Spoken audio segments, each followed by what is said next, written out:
Good evening, good afternoon, good evening, good afternoon, wherever you are. Good afternoon, good evening. Welcome to the closing argument. Good evening, good afternoon, good evening, good afternoon, wherever you are. Good afternoon. Wherever you are, welcome to the closing argument. Friday, October 25th, 2024. It's good to be back. Welcome, Philip Catty, watching from the United Kingdom, UK. Welcome to the closing argument. We are glad to be back. Tonight we have representative from District Number 3, Montserrat County, the Honorable Smo K. Moba. Smo Moba is our guest tonight. Montserrat County District Number 3 representative. He's our guest tonight. And we look forward to having an interesting conversation tonight. Thank you, Ruth. Thank you, Ruth Roberts Bengba. Thank you.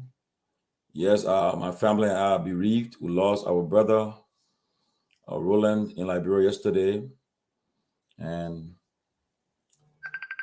Maxine Kennedy. And so we lost him, and we're happy that we'll pray that God will bless him and his soul rest in peace. But that's life. It's true. Life goes on. Thank you, Ruth, for the condolences. We appreciate it. We are not going to waste time. We are behind time, so we now invite the Honorable Sumo Moroba. Honorable Moroba, welcome to the closing argument. It's good to have you for the first time, and we look forward to having an interesting conversation with you tonight. So, what the guy doing? You can hear me? What's going on? Honorable Moroba, you can hear me? Honorable Moroba, can you hear me? Are you hearing me? What are the guys doing?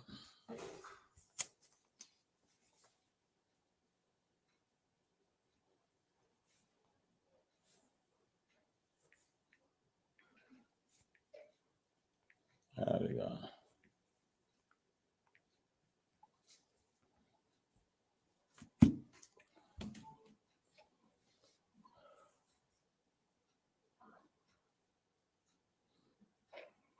Guys, if you hear me, let's get started.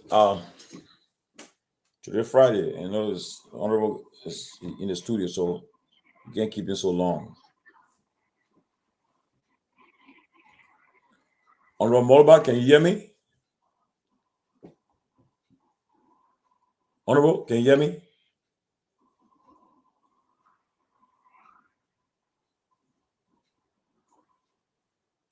Honorable Moroba, can you hear me? Yeah, non so my terra production.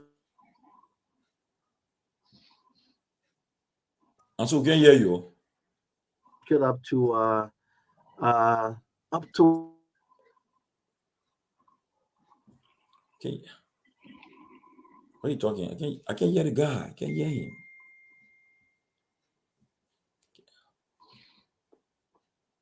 Can't hear you. Can't hear you. Can't hear you. Can't hear you. Morning, Josh, and the rest of the guys. Ansu, I wasn't hearing you though. Someone, are you getting us? Yeah, now I'm getting you guys. Very perfect. Yeah. Welcome to the show again. Thank you. Welcome to the weekend edition, closing argument. So crossing over to Chief Tomalin. We have in studio already our guests, Montserrat County District 3 Representative, tough talking, Honorable Sumo Moba. He is our guest here tonight on the program. So I'm going to cross over to our panelists to join the team tonight. Welcome. Yes, thank you, Ansu. Thank you. Good evening, good afternoon, wherever you are. But I want to welcome the Honorable Sumo Moroba, the Montserrat County District Number 3 representative to our program for the first time. Honorable Moroba, welcome to the closing argument. It's a pleasure to have you on our program tonight. He's muted though. Ansu. Yeah, guys, let me check his mic. Yes, let's see what we can get. Yeah, go ahead, Honorable. Who's taking your aim?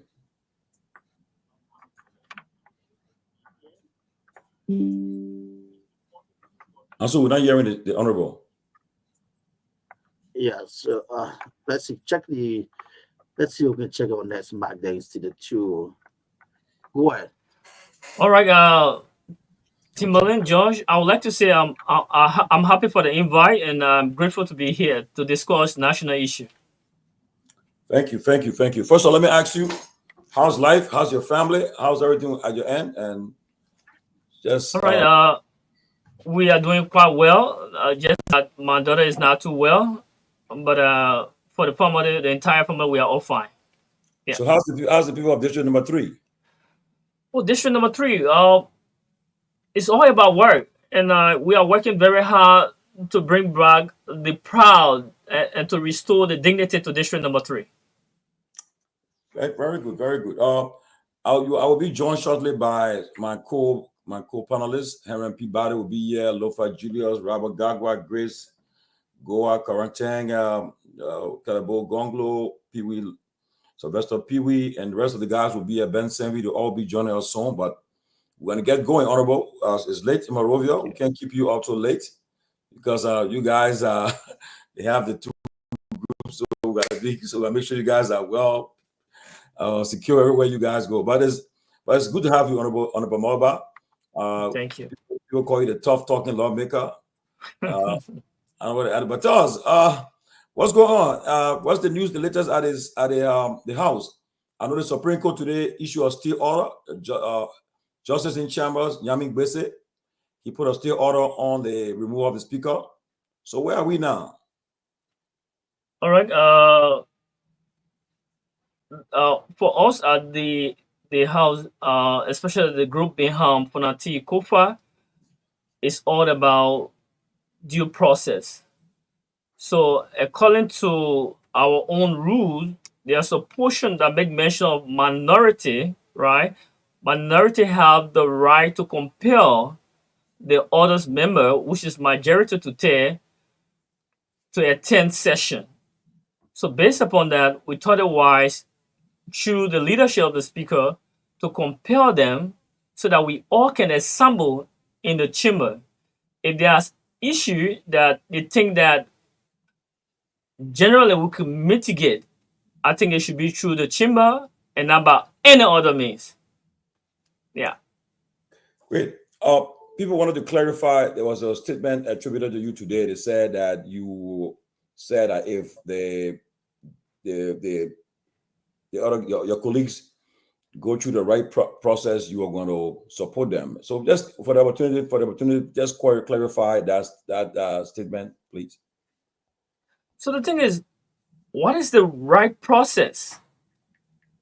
The right process through due process is an allegation with all of those count from the resolution from the opposing side. So what I believe the rule and to that of the Constitution of the Republic of Liberia, you remember that we all took oath according to Article 31, right? And even with our own rule, Rule 11 says that all members should abide and defend the Constitution. So the issue here with members looking at the speaker position, I will always say this. We have people who feel that they can be speaker, and I think it's wrong. We already have a leader who understands the intricacies of public policy. And public policy is in 3 dimensions that have the code of our law. 1, the function, lawmaking, oversight, and representation. So, with what we have within our law, our rules, give us the mandate to protect the image of the Constitution. And the Constitution says that today, when they assemble, which is 49 in number, it should be 48.5. But because of the number, you cannot divide or divide one person into two. So we said 49. So 49 in number is the number to remove the speaker. So what I told the public today, if our guys can reach the number and follow the rightful procedure by appearing in chamber so that they can give due process to Kofa, then we listen to Kofa. If Kofa is guilty, I will join them. They are 42 now. I will make them 43. If they claim to be 43, I will make them 44. But there should be due process. Again, there is a saying with this government, which is the Unity Party government, led by Joseph Boakai. There is the team message. There shouldn't be business as usual. There will not be business as usual. So because of that, the message out there to our people is that we should not copy things, copy and paste. What happened in the past should be free from the present. So we are saying that if police can understand what Joseph Walker means, that business should be kept away from the present. What happened in the past? So we are saying any other thing that happened to do with speaker removal that have been done in the past will not be accepted at this time, the present. So this is the reason we have 30 members, 30 in number, who will not be moved by bribery. People share money around. I'm aware of it. They call me. But the thing here is dignity of the house. Can we reduce the first branch of government to that level of corruption? I'm saying no to that. So in no way I will support a bloc that take bribery. No way. Okay, Honorable Moba. First of all, let's establish. Many of your colleagues are saying that they did not receive money, no money was offered, and so forth. But can you please tell the Liberian people who offer you, who attempted to, or who offer you money to remove the speaker, and that you rejected? Can you call the names of people or help up with the conversation that was held? The entire thing started from May. I met James Collier, who came in my office to visit, and we discussed some business talk. But at the ending, he told me, we have a block that we want you to be part of because you are aggressive on the floor. And I told him, no, I'm with the speaker. I'm one person that will not undermine any other person for no reason. In order to undermine people, there should be reasons and they should be legitimate. So when I told him no, we had like July. They came back again. I met Colette in his office. And at this time, there was a guy they introduced to me from Bump County. When he's not a representative, neither a senator, but we discussed. And he said, look, I would like to meet you. I said, okay, Chief. Any other time we can talk. Then Pamela came to me in the office and told me, you have to be part of our group.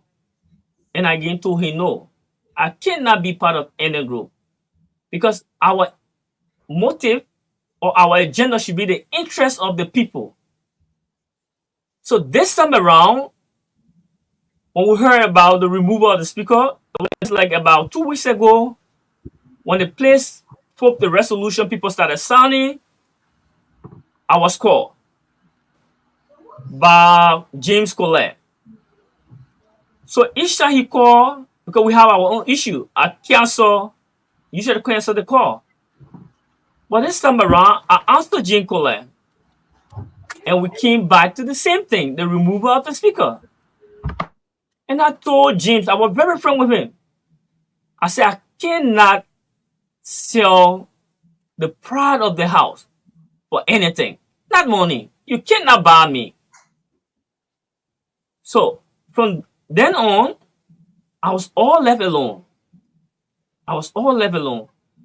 So the issue of bribery have been circulating in the house, which is totally wrong.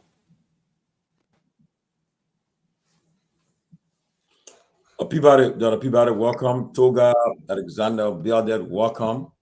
We have tonight the Honorable Sumo Moba, Montserrat County District Number 3 representative, and we are discussing the ongoing issue at the House of Representatives.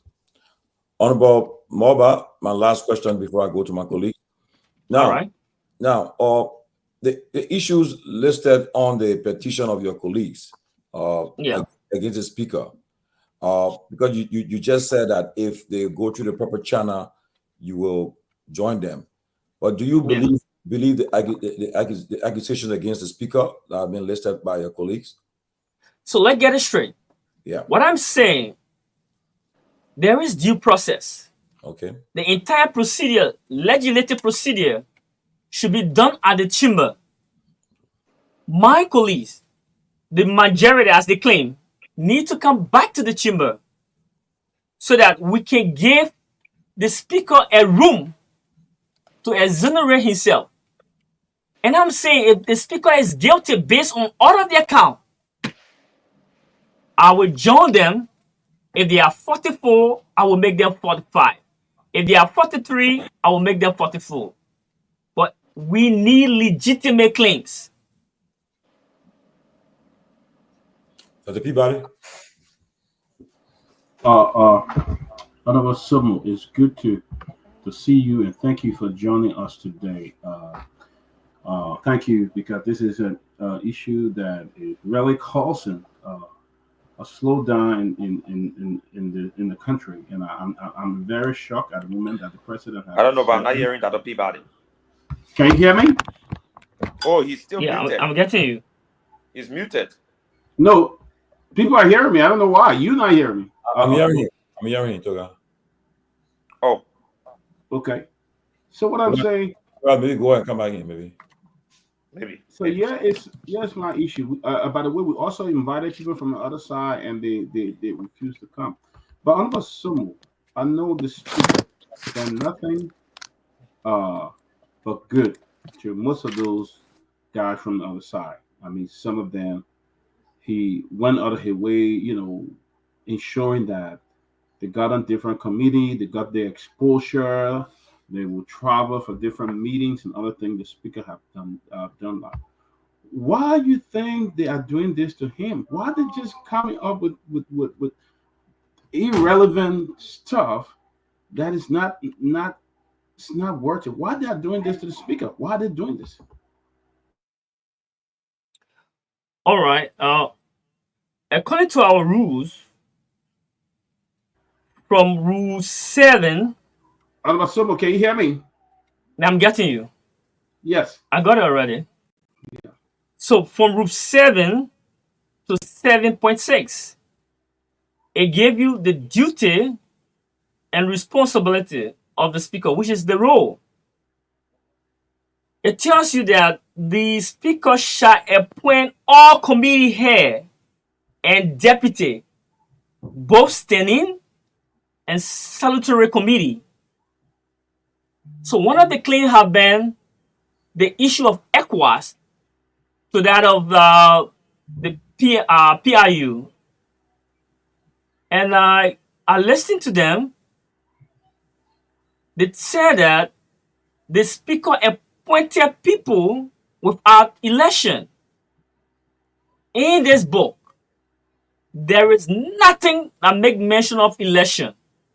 The power is invested in the speaker to appoint. So the claim, that first claim is wrong.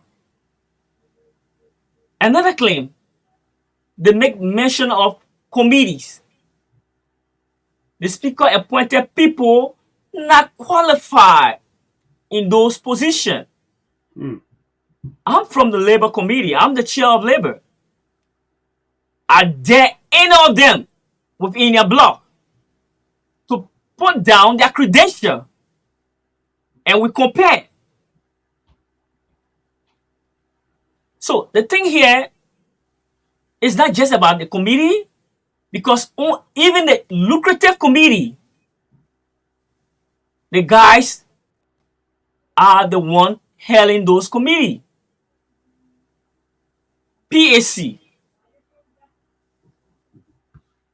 concession and investment, banking, and the list go on.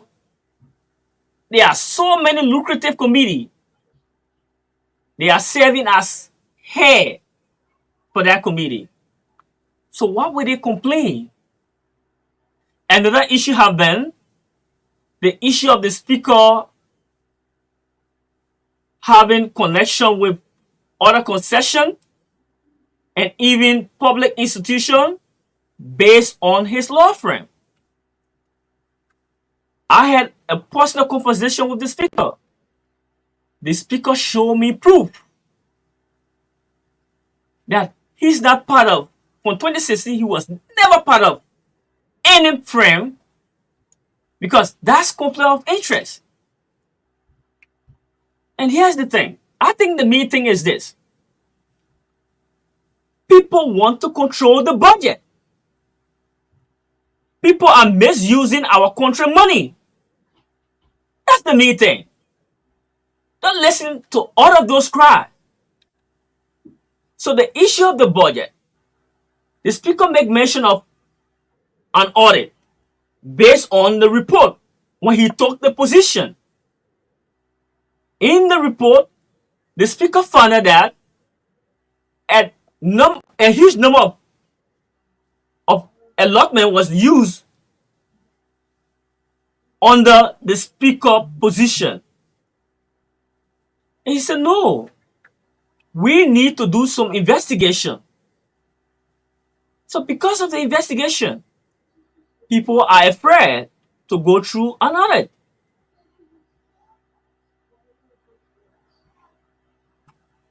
I was one of those that serve on the committee that have to do with the budget alteration.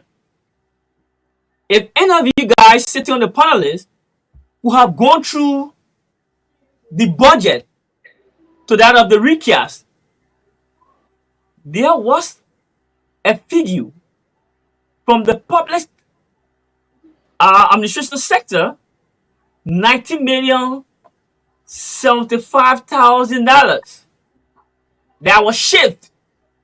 For what reason? The total amount shift, the total shift amount is $20,075,000. That's a huge amount. Looking at this amount, we did an investigation and we came out with a finding that today we cannot get those that were involved. Again came the recast. There was 60 million of spending in the recast. Look at JFK today. Where's JFK? I was recently at JFK. Look at our hospital. CT scan down. The ECG down. Get to the public school. The best public school you ever think about. Talk me how. Look at this. The science lab. Nothing to show. Our people are suffering. We need to be very serious in this country. So the issue of the budget have to do with people, the elite from the house, who feel that they should control the budget and take anything at any time, which is wrong. It's not about Kofa. Take Kofa out.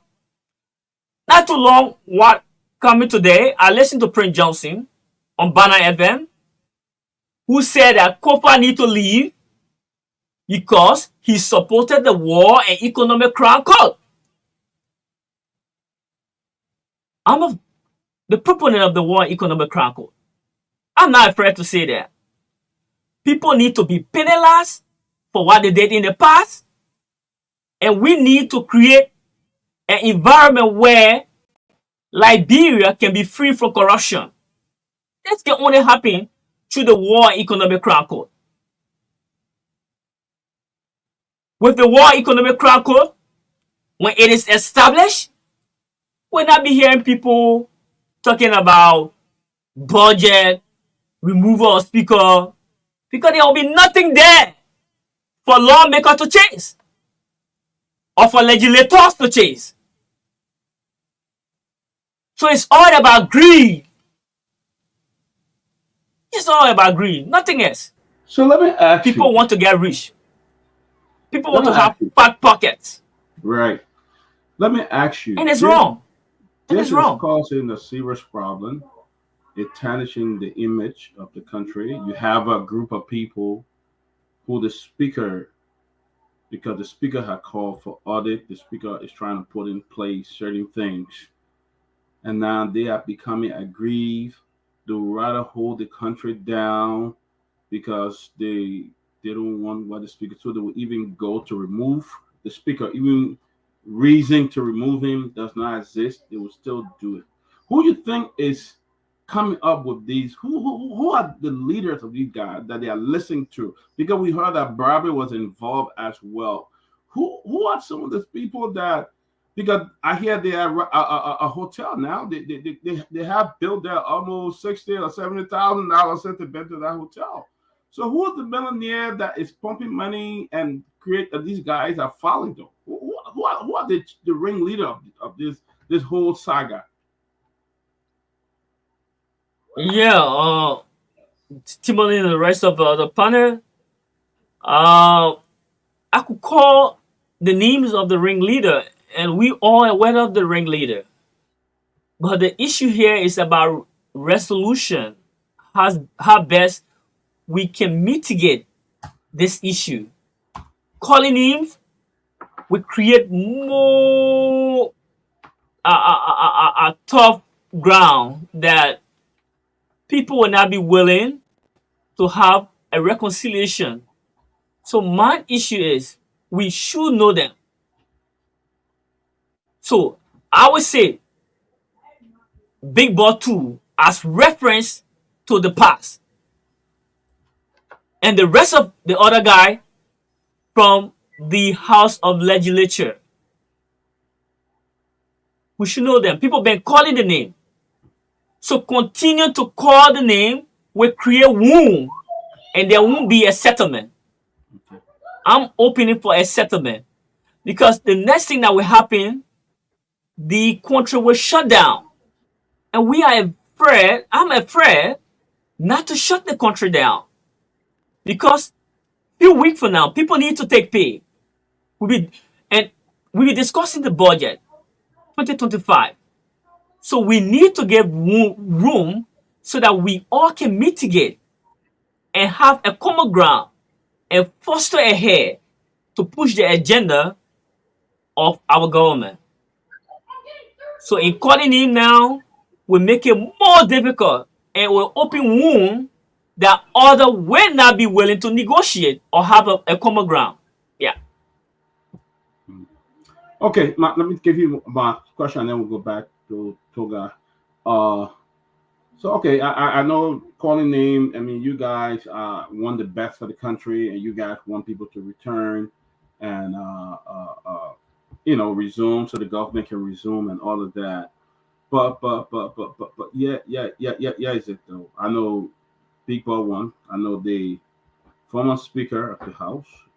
In fact, the infamous corruption King Kong, who gave the famous name Corruption King Kong, and all of that are involved. If they are saying that the Speaker crime is that he wants to audit the legislature, if they're saying that the Speaker crime he put people in place that are not qualified, they're saying that. Don't you think it would be a good idea for them to bring it to the table and have a discussion about it and talk to the Speaker rather than coming with all of this? I mean, are they just trying to find a reason But the actual reason is that somebody is bribing them. Somebody wants to remove the speaker, and they are going after the money, but they are not actually going after the grievances. It appears that they are only going after the money here, and now they are stuck or have received money. There's no way they can come back, so they are creating stories that really doesn't make sense. Will you agree with me on that? I will surely agree with you on that, because the issue of qualification make no sense. Because those on the opposing side are not qualified than those on the speaker side.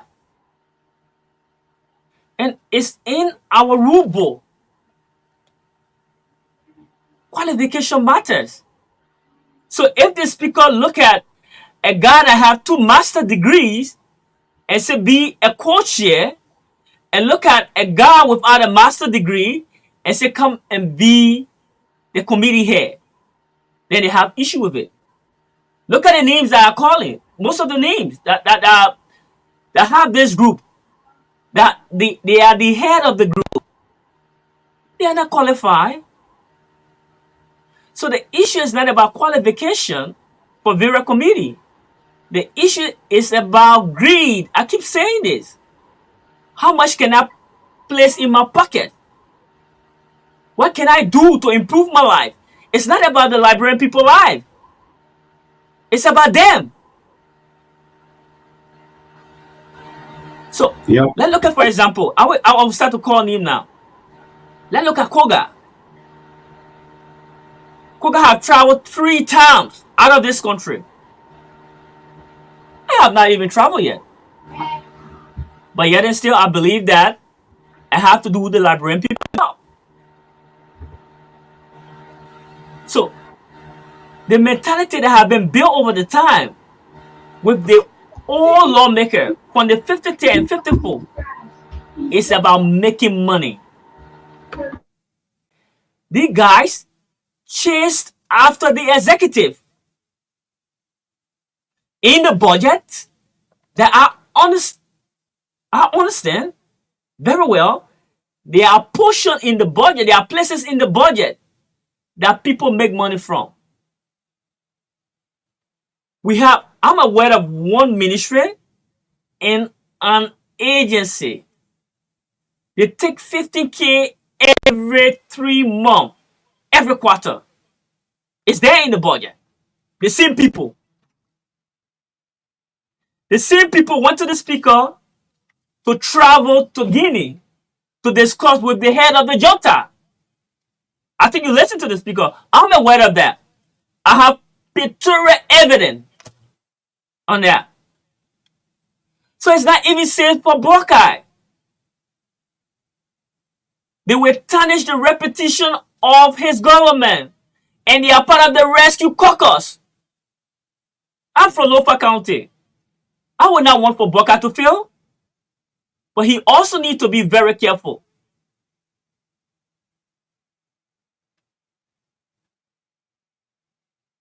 Togar.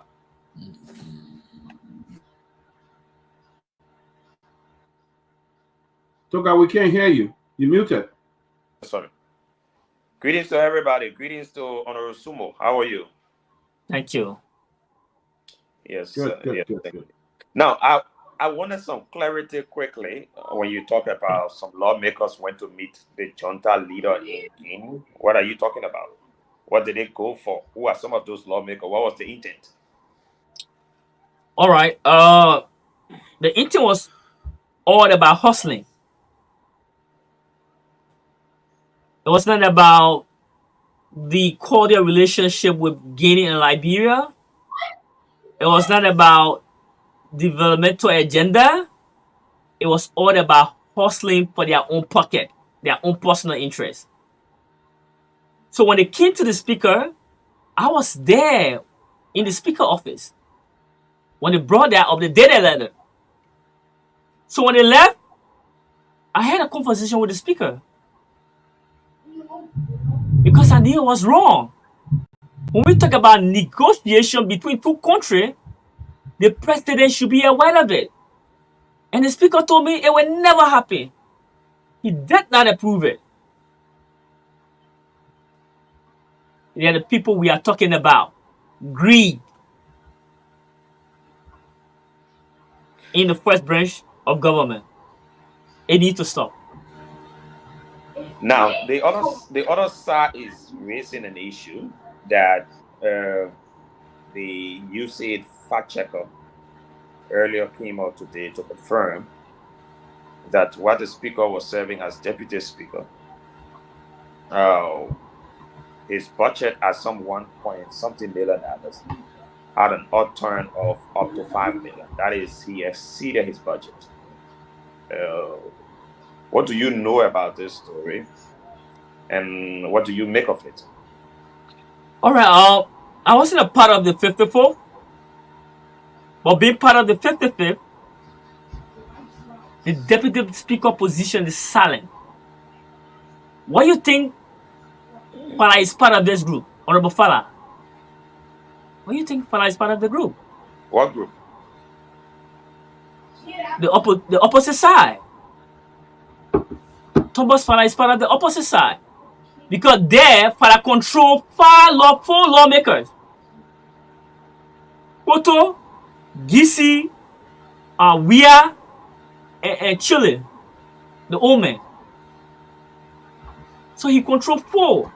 And the Lofian are staying there, wanting the speaker to be removed. So the deputy speaker position is a silent position like the vice president. In the house, people temper with things. So the deputy speaker position is not where the deputy speaker have control of his own account. It was so strange to the speaker when he saw the account 2022 $5 million and 2023 4, which is $9 million in total. It was so strange. So he called for an audit from 2022 to today's date. So why would people be afraid of the audit? If it is true, the speaker hand is in there, the audit will prove. Now, so whenever your block is saying to the public that you are, I think 30 representatives, am I correct? Yeah, we are 30 in number. 30. It's on Strong 30. Fala. It's on Thomas Fala, who sits by the speaker since this impasse, not part of your 30.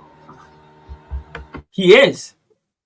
So, but he is, because, but then you come to the public and you say he's not part of you consistently. Like he's here's the thing. Here's the thing. You can make up the number, but you are not part of it. So the thing here is that Fala role he played as the deputy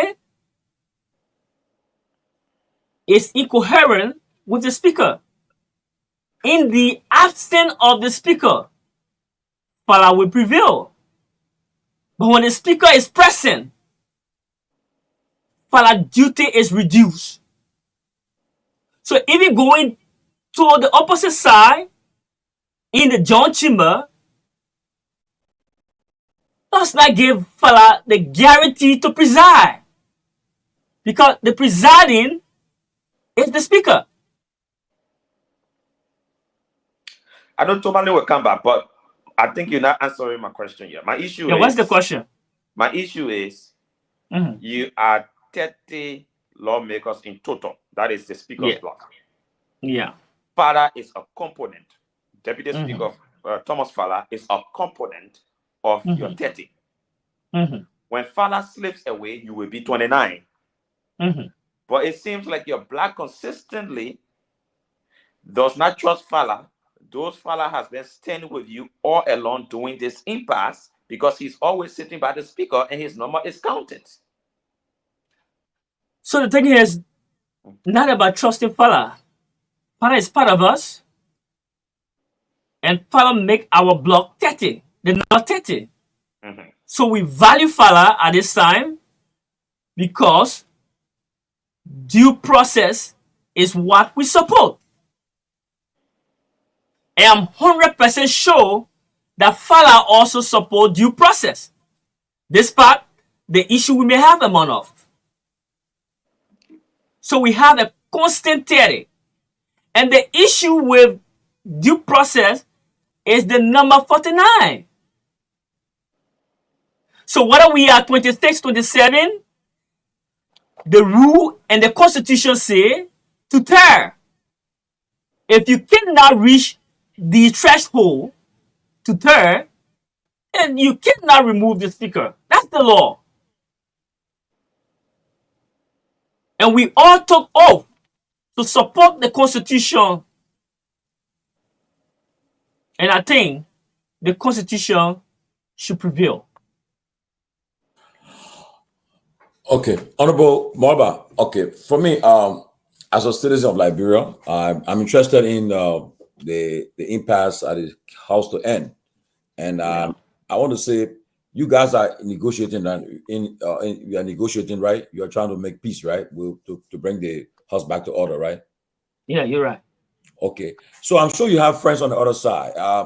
What are the efforts you are making? I'm sure you're talking to your friends. You guys are not enemies. You guys are all lawmakers, all colleagues. So what effort you are making, you have made so far to convince some of your colleagues to return to status quo so that you can continue the people business? What effort have you made so far? All right. There have been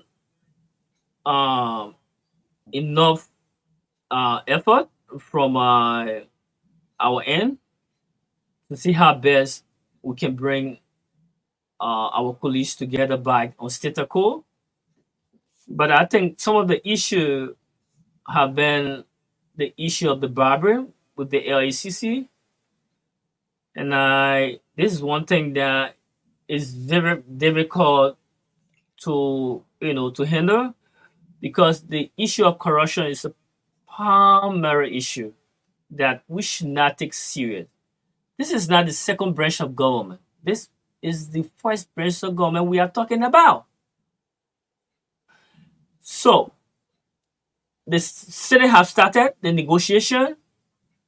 Kofa has started the negotiation. Colleagues like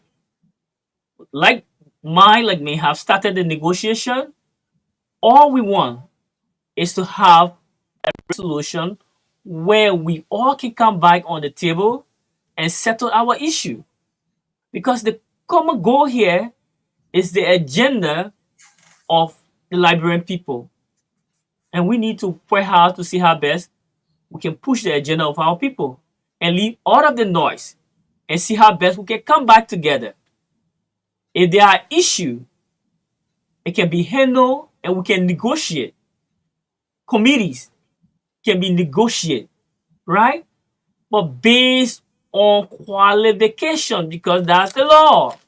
When you are not qualified, you need to give space to the qualified people. That's the law. Even with the CSA, the public sector, that's it. Okay, so October 29th, Tuesday, will be on your site, your next section. Can you assure the Liberian people that you guys will move the needle forward? You guys will at least have a quorum, and you got in the next few hours, the next few days. I'm sure tonight, tomorrow, Saturday, Sunday, I'm sure the speaker and some of his colleagues will be working, trying to work the phones, make a lot of amends to meet people to reach a common ground. Can you guys assure the Liberian people that on Tuesday we have a quorum where Speaker Kofa will be having his gavel and will be having a quorum to conduct the business of the Liberian people? Yeah, 100%. There will be a quorum because they could have instructed them that they should stop everything until November 4th. So that means stopping everything means they have the right to join us at the chamber. So with the issue of the joint chamber, it will not take place because that's the law. That's what the code said.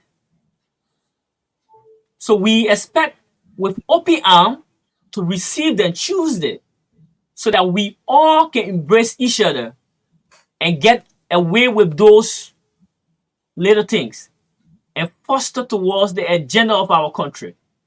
Yeah.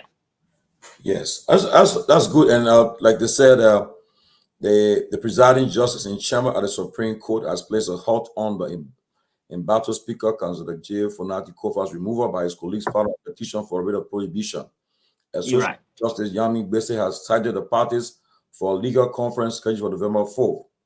So that as a contrary to report that the House Speaker has withdrew his petition for a writ of prohibition from the court.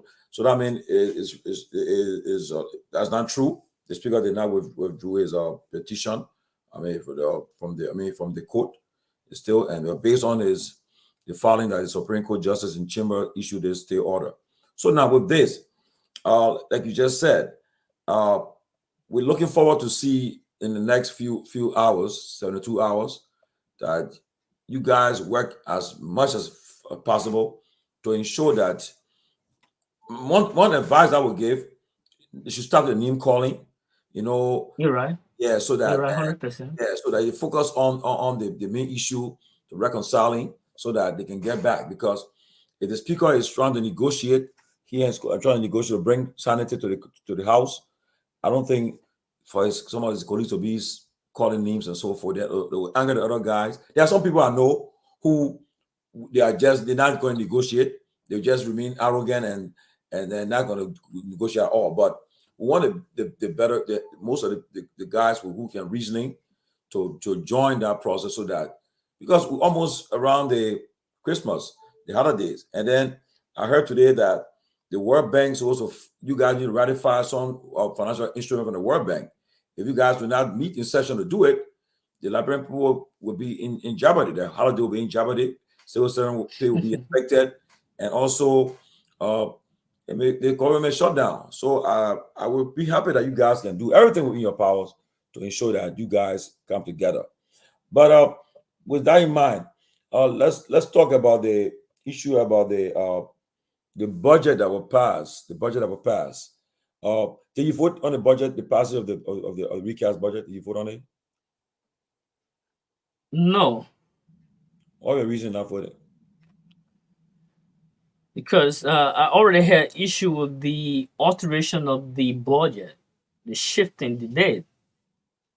So I did not tie to the recast budget. So like who altered the budget? Who you guys investigated, right? Who was found to have been the one that altered the budget? I think there was some foul play because the copy of the budget I couldn't just find it at the executive side, and the main source with all of this investigation boiled down to the deputy chief clerk. I think you heard that. Yeah. So during the investigation, we tried in our way, our own weak way, to investigate the deputy chief clerk, and all we received from him was that I forgot about the person that gave the instruction. That's it. It was there. Okay. Yeah. Before I go to Togar again, lastly, which party are you, an independent lawmaker or from a particular political party? I'm from the All Liberian Party. Oh, ALP. Yeah, ALP. The only candidate. You only ALP lawmaker in the House? Yeah.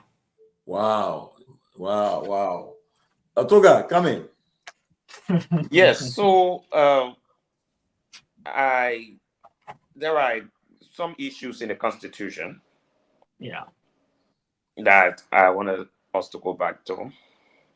Right. And one of them got to do with Article 33 of the Constitution. And it talks specifically about who can do business. And it talks about simple majority.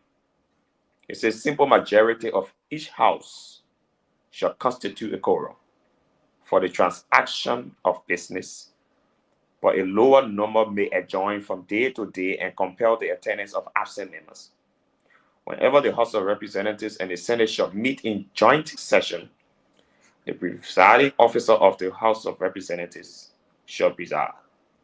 Now, you are between 30 and I think 43 or so. If looking at Article 33, who do you think, now constitute a simple majority? Is it your colleagues or you? Or who do you think, if the executive were to do business now, who should they be doing business with? Looking at Article 33. They will do business with us, the minority. Because according to Article 33 of our Constitution, which gave rise to Rule 12 of our rule, a simple majority of each house shall constitute a quorum for business. It didn't stop there. It went further. A lower number may adjourn from day to day and compel the attendance of absent member. So here's it. There were two words that were used. Shall for the majority and may for the minority.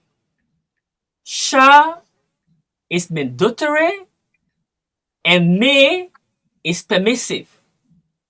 But then, what I gather from there, being mandatory, shall is in the future and may is in the present. So, what are you saying there? If this happened, whether death, whether resignation or whatsoever, or confusion, the majority to turn shall remove the speaker. They didn't stop there. They said may, right? May for the minority.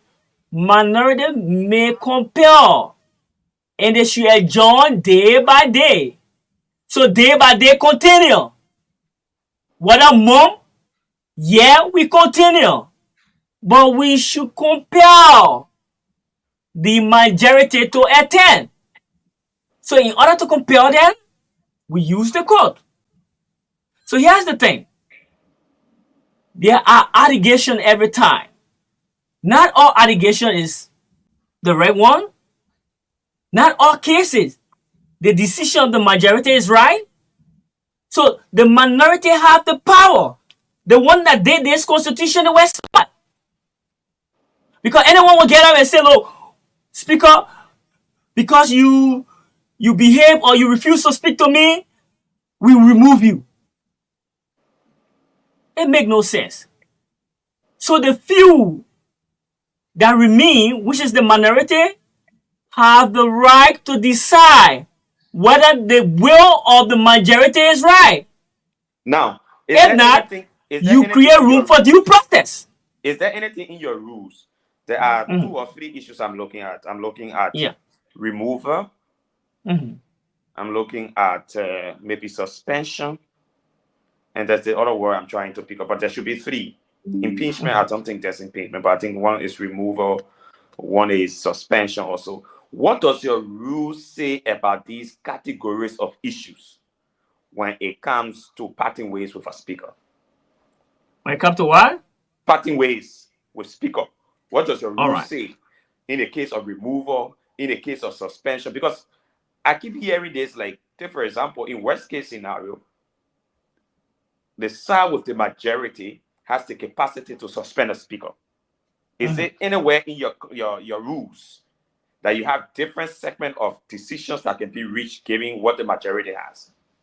So here's if you do not have the 49, for example, because the 49 can do total removal. If you do not have the 49, let's say you have 42, you have 43, which is in majority, can you suspend? No way. There's no way. So here's rule 9. No suspension. Removal of speaker. 9.1. The speaker, deputy speaker, and other officials of the house may be removed from office for cause. That due process by a resolution of 2/3 majority of the member of the house. That's it.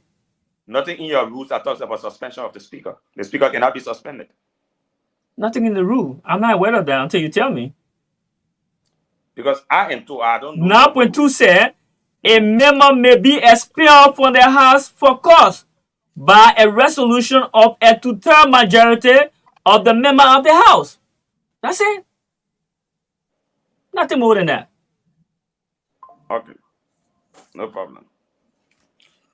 So honorable Sumo Morba. So Yeah. now, so on Tuesday, what's going to happen on Tuesday?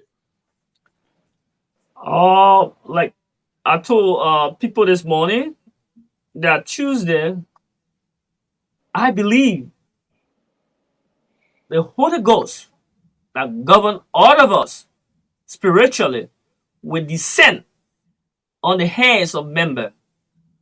And the issue of Liberia will be number one. And Tuesday, we have the number to have session. Yeah, that's what I believe in. So where is Deputy Speaker Fala? Father is with us. Okay. And Father is my brother also. Okay. He's with us. So you guys being so you guys are still 30 number? We are still telling a number, and hopefully. But where's I heard about two lawmakers. Where is the guy from Bassa and the guy from Grenji, the Sokan and Joe? Are they with you guys? No. No. But Rookie Barry is with you guys too. Rookie is with us. Bintu is with us. And Priscilla? Priscilla is not with us. But she with us in spirit. I'm sure she will join us. She's a good lady in a way. And Michael Thomas. A lady of integrity. Michael Thomas with you guys? Michael Thomas is away. Okay. He's in Ukraine. And I'm sure that he will be with us. Yeah. So you guys need 37 to have a quorum, right? We need 37 to have a quorum. You're right. And we are sure that by next week you'll have a 37 number. I mean, you guys are working. With all of the negotiation from international partners, from our own people, for stakeholder, I'm confident that Tuesday will be the end of this thing. Yeah, that's good. I'm sure Liberian people listening to this program live. Yeah, I'm sure of that. They're happy that they're hearing that you guys are reaching somewhere, because whenever we get up in the morning and they say, "Oh, they're still having these, they still at loggerheads." I don't know if you're a true Liberian, you won't be happy to see the houses in disorder. House should be in order instead of disorder. And I pray and hope that you guys will definitely this week coming, the 29th, starting the 29th, we'll get this thing over with so we can do the people business, because you're right. The people need you guys to do a lot. Now, Mr. Honorable Marba, before I go back to after, if this thing is settled, what are some of the reforms you look at that you want to see happen in the legislature that will avoid such a thing from taking place? What are some of the reforms you're looking at to see the legislature be taken at a different, given a different look? All right. I would just say two major things. One have to be with the issue of auditing. There should be a comprehensive audit every budget year. Two, there should be a vetting process by a committee, a special committee outside of the House, then the appointment. But so if we can handle that two things, go ahead. The House will be a very quiet one. The issue today is about the budget. People feel that they can support money. So when you audit the House, every budget year, people will be afraid to steal. Two, another issue is the issue of lucrative committee.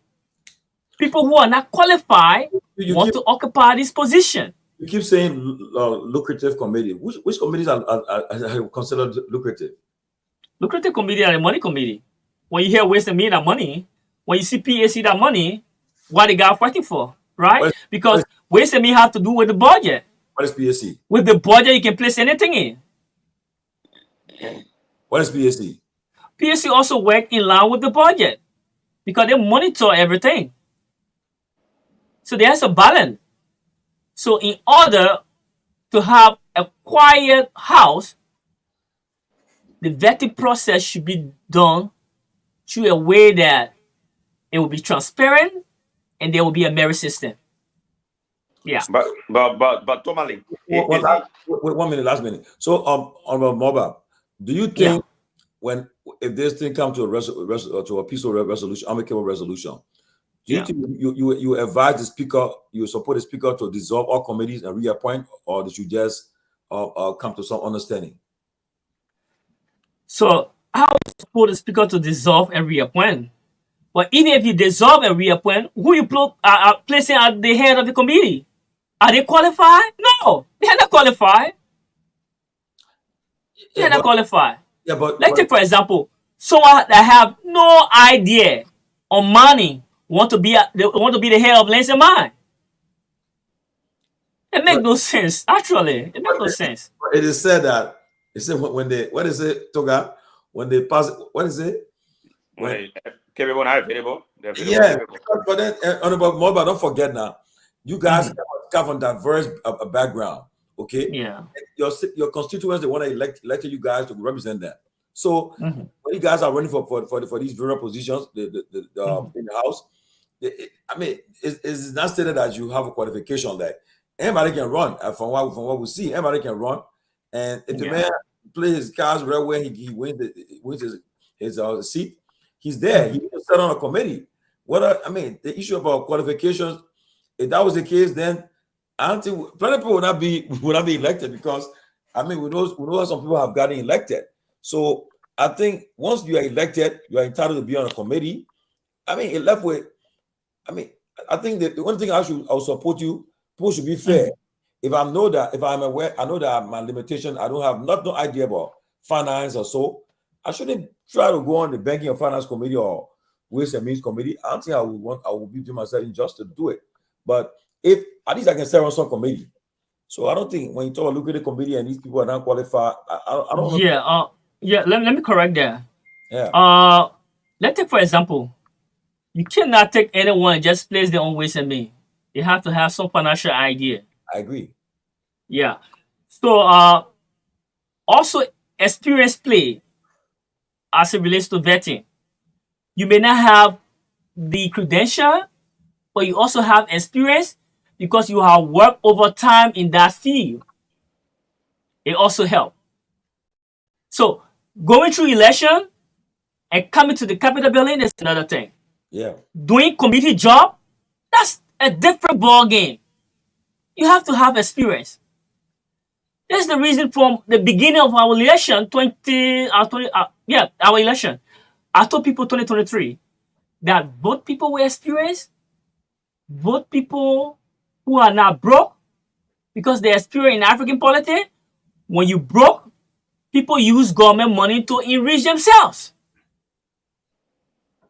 I'm saying no to that. People can come on committee and be a member of committee, and you have the experienced people that have the knowledge at the front. But committee thing at that building is about enriching or having a fat pocket. Because people run from concession to make money. People run to various public offices to make money. I'm saying no to that. That's not in the interest of our people.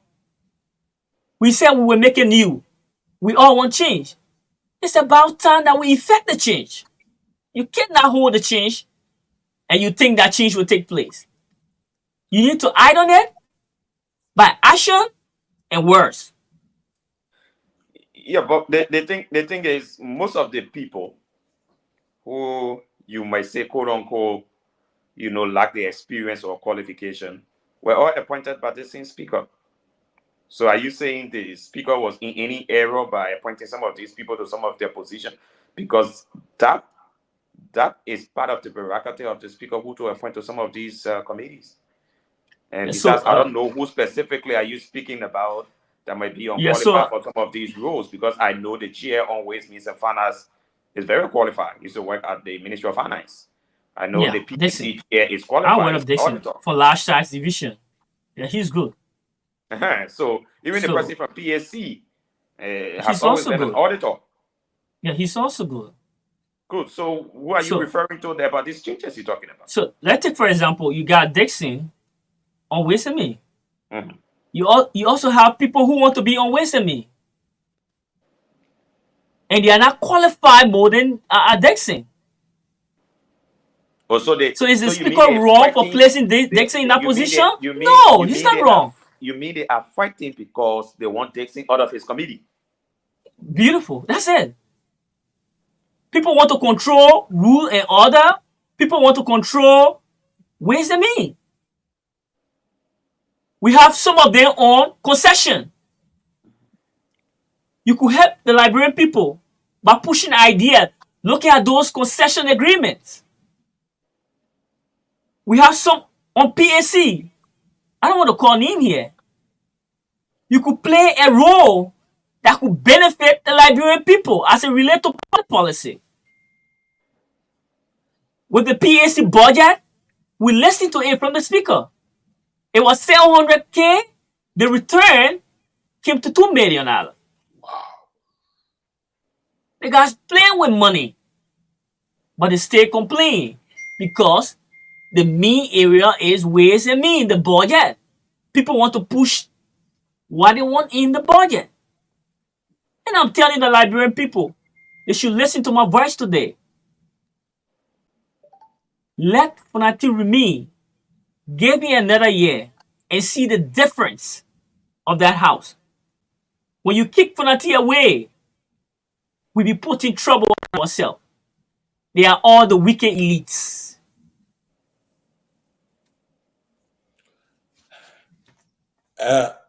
And one thing I want to get straight that people don't know is that on our Constitution, the only person the Constitution authorized directly for the president to deal with, that means if he's submitting instruments, legislative instrument, is a speaker. That's why I won't refer to them as majority black, because they are only just being absent from session. And every time they go for a roll call, they mark them absent. So whether they have them 49, whether they have 47, 45, as long as the president is submitting a financial instrument, a budget or so, the speaker can have a 30%, 31%, they will submit it to the speaker, because he's the one under the law the president is supposed to deal with. The executive branch will deal with directly, because they're all equal, but he just first among equals.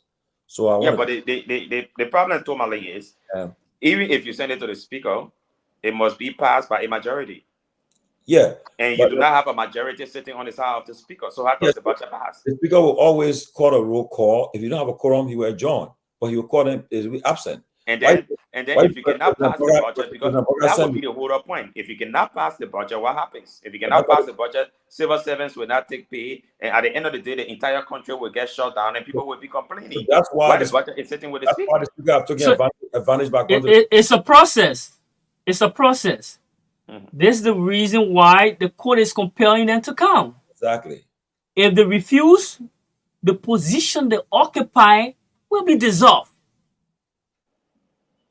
Yeah, that's it. That's the law. Like what the speaker did. He asked the court for relief by going to... But you think even dissolution of the opposition solves the problem? If you dissolve 43 members' position, does that mean those 43 members will come to start voting? But Togar, right now, not all 43 members will be ready to go. We're not there, right? We're not there. We don't want to go to that point. Where the biggest thing we're concerned about now is they having a session, going back to the reconciliation. You're right. Yes, President Boga submitted a zoning bill. He sent it to Speaker Kofa. He sent it to the people that got it 45, whoever the numbers they got, 43. He sent a zoning bill to the speaker, and the budget will go to the speaker. So, but right now, the speaker, I think, from what I'm gathering, he's all for reconciliation. He's all for keeping to stabilize the Indeed. Yes, and I think he's doing the right approach. He's not doing the name calling. He's not throwing mudslinging at anybody. I think he's focusing on getting his house back in order. And you're right. All Liberians are what we should be focused on. And I'm happy that Representative Sumo Mobile is on that trend too. And I hope and pray that tomorrow, Sunday, I'm sure you will spend your time trying to convince some of your members, and to get them back to come to work, to do the people's work. Yeah, but with that, anybody got any question? We can call. We still get some calls coming for the honorable. All right, Honorable. Now with the Supreme Court issuing that injunction, and if they don't show up, the speaker can also appoint people to those positions if they don't show up. And I'm sure they are lawmakers. They need to abide by the laws of the land, and the Supreme Court is very important. If they issue an injunction and compel you to do certain things, then you should abide by it. If you don't do that, there are other consequences you face. But Honorable Moluba, let me ask you this question: do you still communicate with some of them? Some of the majority bloc, or do you guys still communicate? So let me just tell you what is happening. The guys are playing games. All of those lawmakers under the influence of the majority bloc were at RLJ. There were nowhere to call them. You call them, it's like you cannot get them. So we were told this evening they just released them. I have few guys there from Lofa County that I think that I can talk to them to understand that due process should be what we all should be looking at, so that Kofa can have his time to tell us, if you have your count, this is what is attached or aligned with your count. So we need to give Kofa due process. This is what I'm saying.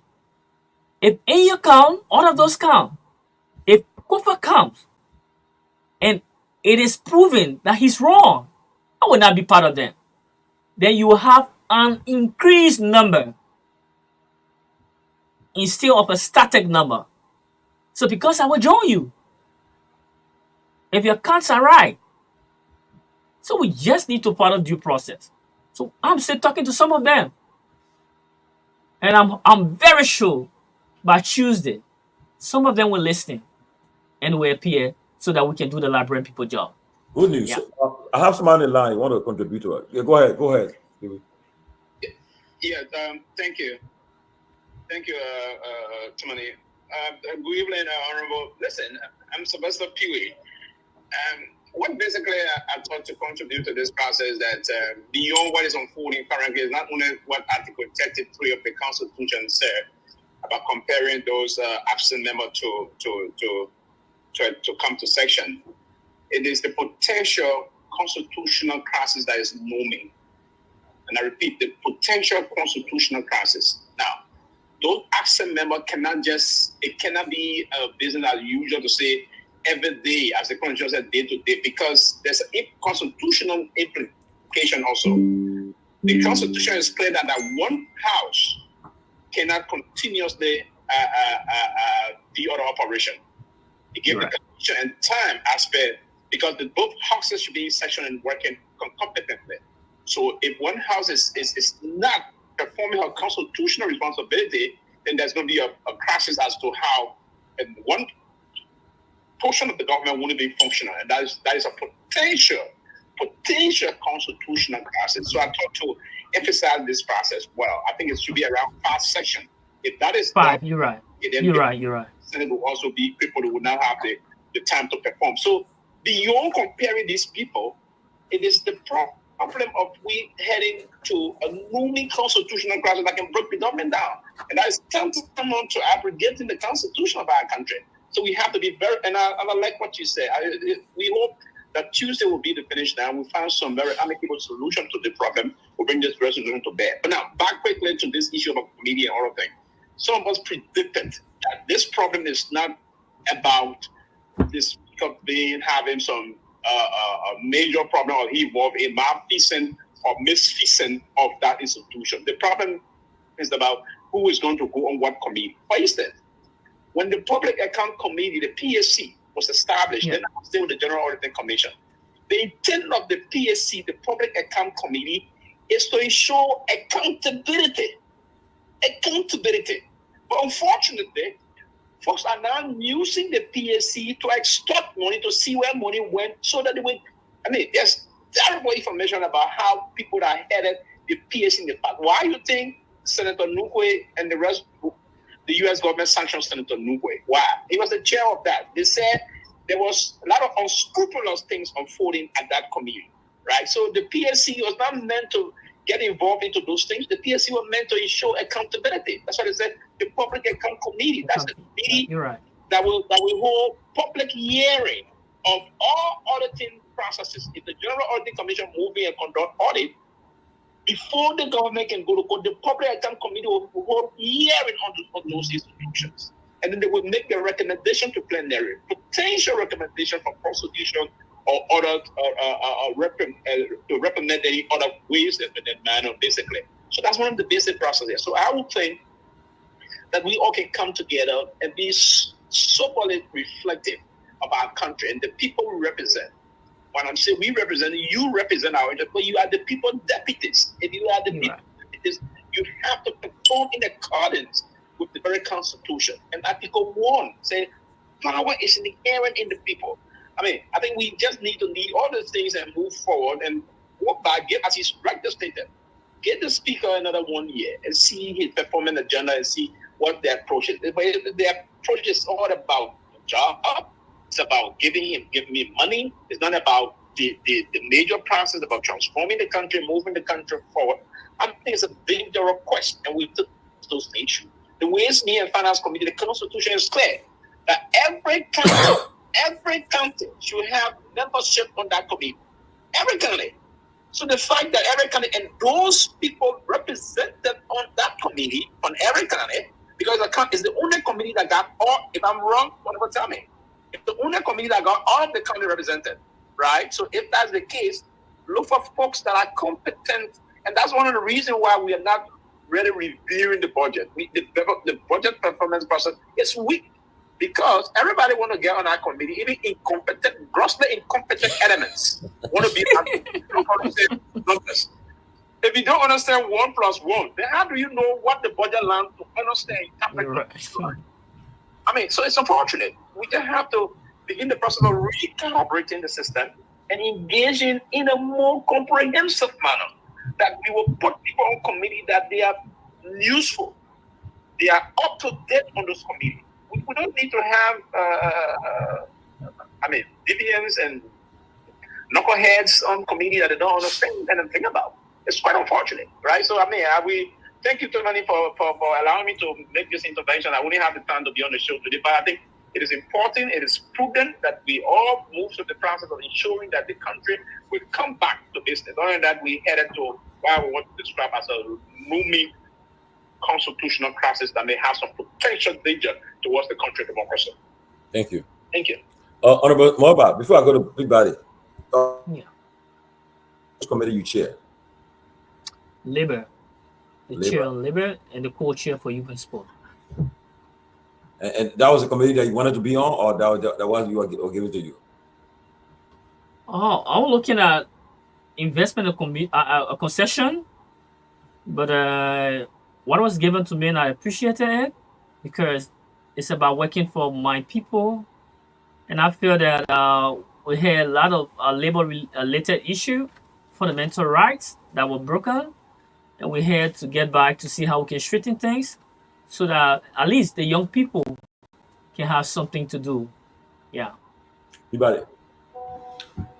Yeah, so Honorable, Sylvester just raised a very strong point because we could go back and forth all day talking about who did this, who did that, and all of that. And I strongly believe the speaker should not give in to them by resigning. I strongly believe that should be the last option. He should not do that. But now that they are released, do you guys have any plan to sit with them and have a conversation? I mean, why are they avoiding people from your side? I don't understand that. If you guys are colleagues and you guys work together, why are they trying to avoid you? You know why they're trying to avoid others, Yeah, a lot is going on about this time. Negotiation is going on. Now I'm confident that Tuesday will be a new day where we all will meet together and push the agenda of our people. Yeah. Okay, but do you think you guys are negotiating, and you believe some things will happen? Why, if they come up with new demand, now what you guys plan to do? So demand Other could be in than two the speaker ways. resigning, why if One they come up demand say could people will be do with this? the issue of committee. Right. That could be one of the demand, to dissolve the committee and reappoint. Okay. But another demand could be financial demand. Yeah. It won't work with KOFA, not with KOFA. Trust me, it won't work with KOFA. I know what KOFA stands for. And nobody should be even coming out there and demanding anything financially. It will not work. It will not work. You Trust know. me on that. Yeah. So then, what do you think? What do you think going to happen? The Supreme Court have issued their law. They're asking them to put an injunction on it and all of that. What do you think going to happen? I think they will come on board. They will join the process of due process. So anything beyond that, rest assured, KOFA will not resign. KOFA will remain the speaker. And we all can make sure that due process will take the order of the day. Yeah. Togar. Yeah, I want to quickly drive you into your committee because I know this entire speakership debacle will go for a long time. I probably see next week to even be much more heated than it has been. So we're going to see a lot of drama on Capitol Hill. Interestingly, like everyone is saying, it's going to take a lot away from the country because most of the development agenda of the country will be overshadowed by the impasse on Capitol Hill. People will be talking only speakership matter, and we'll not be seeing a lot of the development agenda going forward, and it's going to have a lot of effect, on the country for a very long time. I hope next week can be a sort of point for this matter. The fact that the court is getting involved, the Senate is forming a team to mediate and all of that. So Liberians are looking forward to seeing something happening next week to stop this issue so the country can move forward. The fact that you're on Labor Committee is another interesting committee for me. And I will take it from the point where the last time I was coming into the country and I saw this huge group of Indians on the flight to Monrovia. And that was very interesting to me. I was wondering what they were coming to do. I'm talking about more than 40, 50 persons. And every day the country talks about this issue of work permit. A small country of 5 million people, bulk of the people jobless. Everybody is on Capitol Hill, and we're talking about money being dished here and there. And the rest of the people have to stand in queue. In fact, it takes an Indian man in Monrovia to feed Liberians over the weekend. I think Seti brothers are one of them. Liberians stand in the queue to get food in their own country. And we're talking about millions passing through committees, passing through budget and all over the place. It's very disappointing. What can be done about some of these situations? Because it's my understanding that few of these companies are Indian companies. Western Cluster, for example, Metal Steel, for example. So there's a huge influx of the Indian community without, any biases to the Indian community. But I think before you start feeding all salad, you must feed your own people. You can be in a country and jobs that Liberian can do are being done by Indians. In fact, the Indians cook in the loop in Metal Steel area. The Indians are financial people in various sectors. Now, a day in Liberia, it looks like, it looks like some flamboyance if you had a small company and you hire an Indian to come and settle your books. So all the Liberians are going to financial schools and think, what do? How do we straighten our laws? That to come in that system as a foreigner, to come and get a job, at least a Liberian, we have checked in a Liberian space that a Liberian is not qualified for that role. What can we do differently? I understand maybe you engage in the labor minister, you're doing all this kind of stuff. What have been some of the things you people have been discussing in this regard as to how Liberians can get jobs? Because when Liberians don't get jobs, when the labor sector gets the way it is, that's why you see a lot of people in the streets. We talk about Zogos every night and then disadvantage you and yes, some of these youth are disadvantaged. But the thing about it is, how is the system even exorbitant? We get lawmakers and who say, yeah, we get rehabilitation center. When you get through rehabilitating the man, where do you place him? Back into the streets, back into the community, back as a jobless man, nothing to start with his life. Few days later, he get boring, he start taking drugs again, and back he going into the street.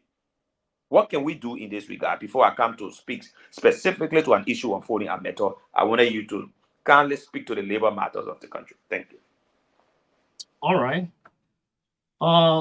The Decent Work Act of 2018, although we have some discrepancy as it relates to minimum wage, but also the document there is a beautiful one, because the Decent Work Act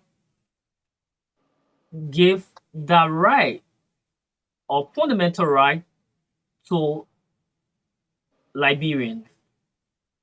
So the act said that when there is one Liberian who is qualified for a particular position, the position should be given to that individual than a foreigner.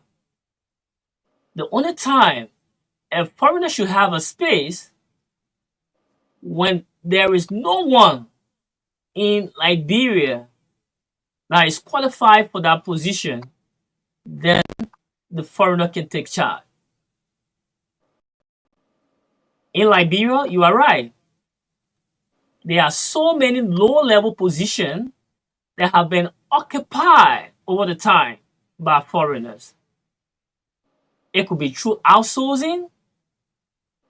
It could be by any means. Not just City Brother. You have City Brother, you have Jetty.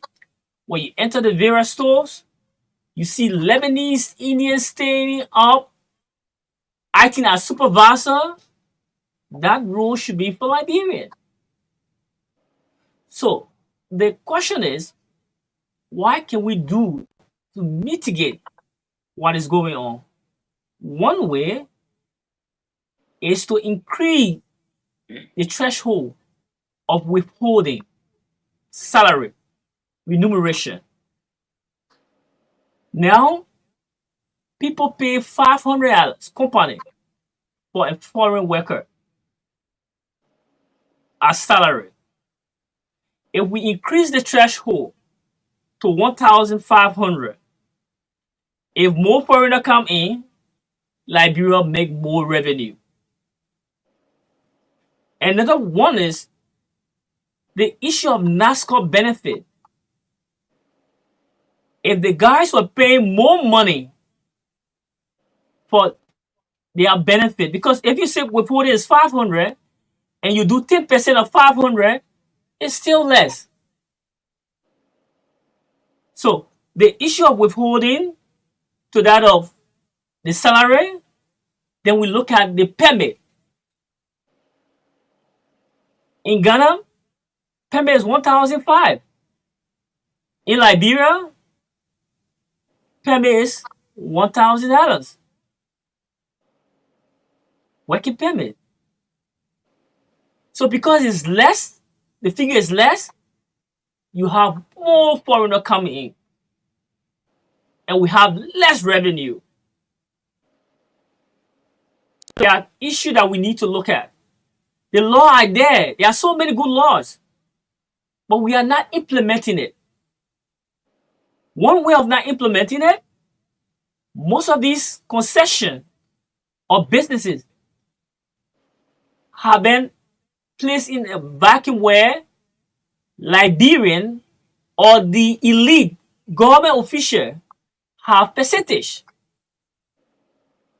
So because I receive 10% from Seti Brother, I'm going to advocate for Seti Brother, whether my country is suffering, whether the people in Liberia are suffering, the citizen, I care less because I want to have a fat pocket.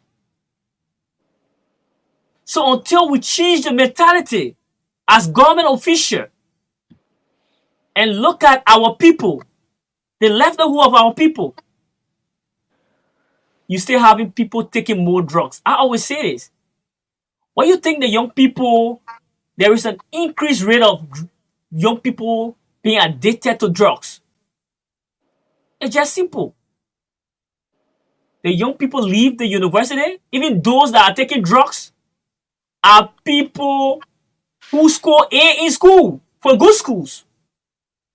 But because they leave high school, leave the university, there's no job. They become boring. So when you are boring, you take the wrong side. And when you take the wrong side, you form part of the wrong side.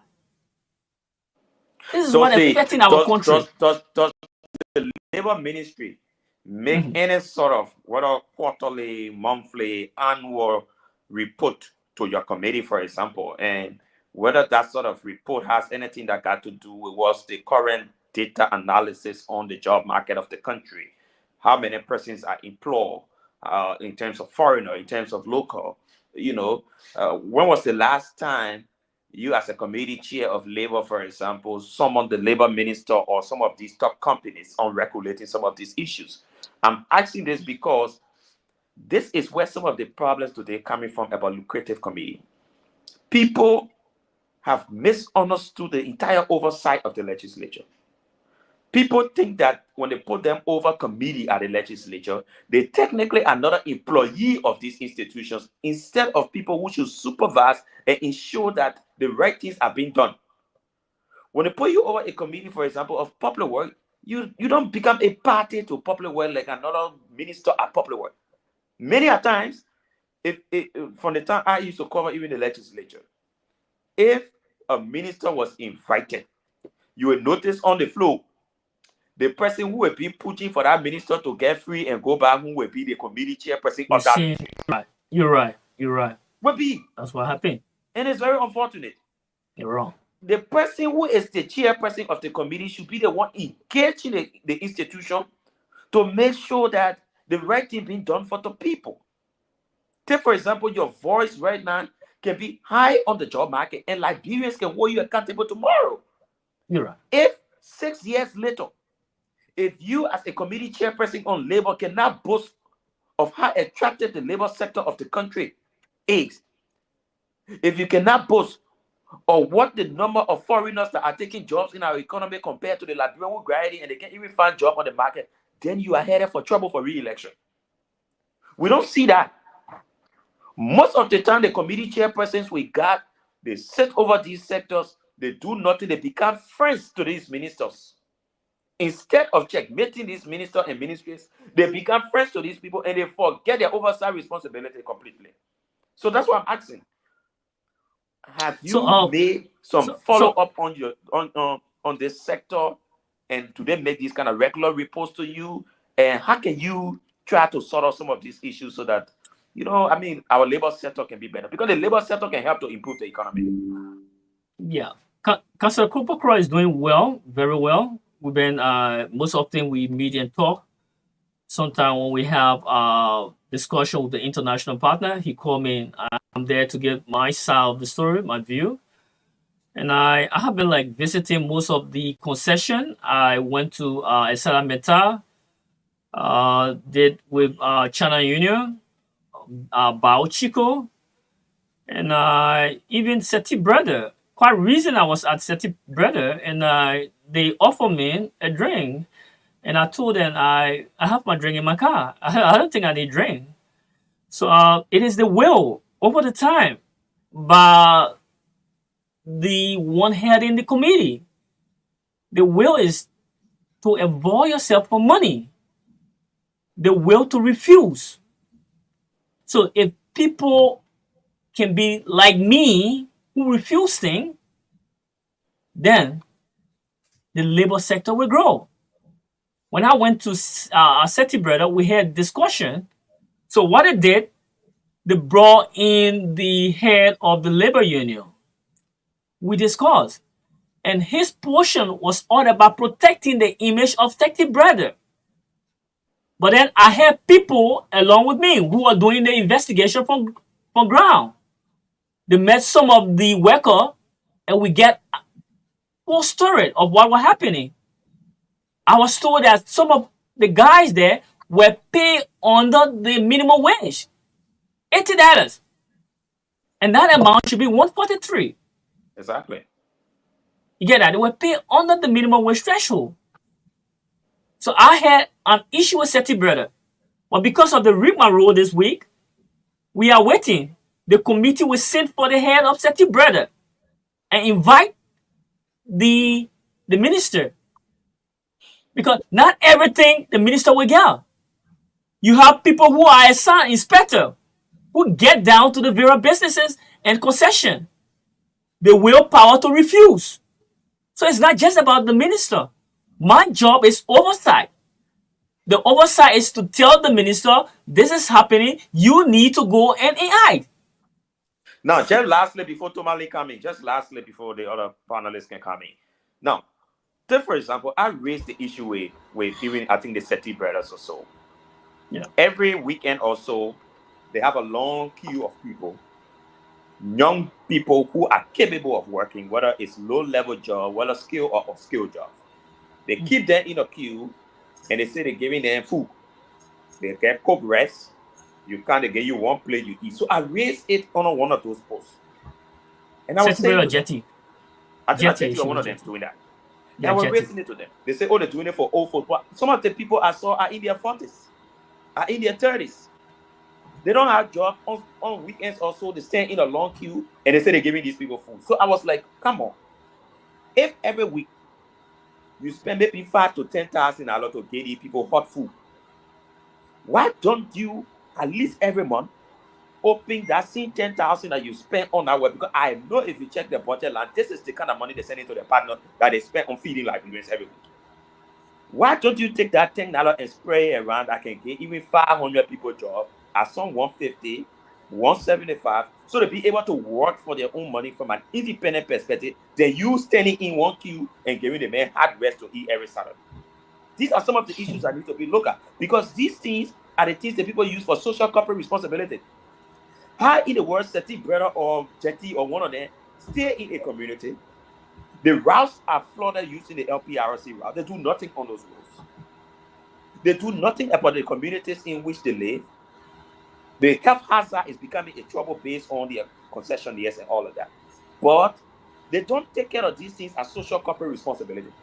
What they see is in the morning, the way they contribute to Liberia is for the people to stand on one long queue and they get hot food for them to eat and they put it on television screens and say they're helping the country. We need to look at some of these things because it will be in their report for social corporate responsibility to the country. And this, for me, cannot be equated to social corporate responsibility. Another thing quickly is about metal steel. Are you aware that the last time the Minister of Labor visited metal steel, and while he was in the county, I got a report. There is a particular segment at metal steel they call the Rare Sea Camp from Basel. They call the Rare Sea Camp, I think, 100 men camp. These are the people who live in those containers. The containers they build at metal steel. Those places get so hot. Worst of all, metal steel cuts the lights off in those places during working hours. So throughout, they can bring current over there for only 2 to 3 hours. You're right. The people go there with their families, their wives, their children, and other people live in those facilities with them. Now, let's say the man is working or the man's wife is working, and they go to work. It means the rest of the family living in that container can't stay in the container because no electricity there around. They're able to cook there because metal steel say they can't carry coal power, our regular Liberian coal power, or whatever, they can use it. So they technically stay in those facilities doing nothing until maybe metal steel gets ready for 2 hours or 3 hours to bring a current way in the night. Now, we've been raising some of those issues. Like me, I've been raising some of those issues on my social media. Metal steel brought in a new country director, or I don't know how they call it, president or whatever. This guy has now said to the people, all the people that live in those containers will move outside and move into Buchanan City. They might not live there again. Then the reason is because I think the public all cry on the way they treat the people who live in those facilities. So they are not saying the people must move outside of those facilities. And this is a concession here. Nobody works in a mining sector and practically lives on the outskirts and come to the mining sector every month. Most mining companies, people always stay around the facility because it's basically almost like a 24/7 job. And they are saying all the people must move up. These are the reasons, I expect the chair on labor, the labor minister, and other people to be so checkmating these issues. the issue here is this, right? Yeah. What you're talking about is Buchanan and Yes, Salah that's what I'm Meta talking Steel. about, Yes. When I went there, I saw those profile building that they place our people in, and I told them I gave them 3 months to make sure they have somewhere good to place our people. I think it should be one of the reasons that they are telling the people to leave, because you cannot keep the people in that place where when there is no current, they have to come outside, sit for 5 hours because they cannot sleep in such a place due to the heat. So when I went there, I met the head and the HR. We had some discussion, and they told me that in a very short possible time, they will change the location. So I think it should be one of the reasons that they are placing people out, because I'm serious on it. That place is not a place for people to live. Let me ask you quickly. The issue of the Firestone workers, these have been prolonged issues for many years. And Firestone, the retirees, they have not gotten their just compensation for retirement, the benefits, and the administrators said they have been stonewalling them, and they are not being seeking the people's interest, and so forth. And their retirement money have been turned over to NASCOP, and they are complaining that they're not getting the money, and they have a case that pending against Firestone that have been lingering for many years. What is the Committee on Labor? The Committee on Labor, what are you guys doing about the Firestone, the bomb mines, and Lampo workers? So the issue of Firestone, there was a specialized committee set up to mitigate the situation, and we had the representative from Magibi, Honorable Apa Jones, Honorable P. Majure from Maryland, and a few other guys were put together to solve this issue with Firestone. So we can have a committee, but the speaker have the right to appoint specialized committee. So the issue of Firestone is brought to the specialized committee.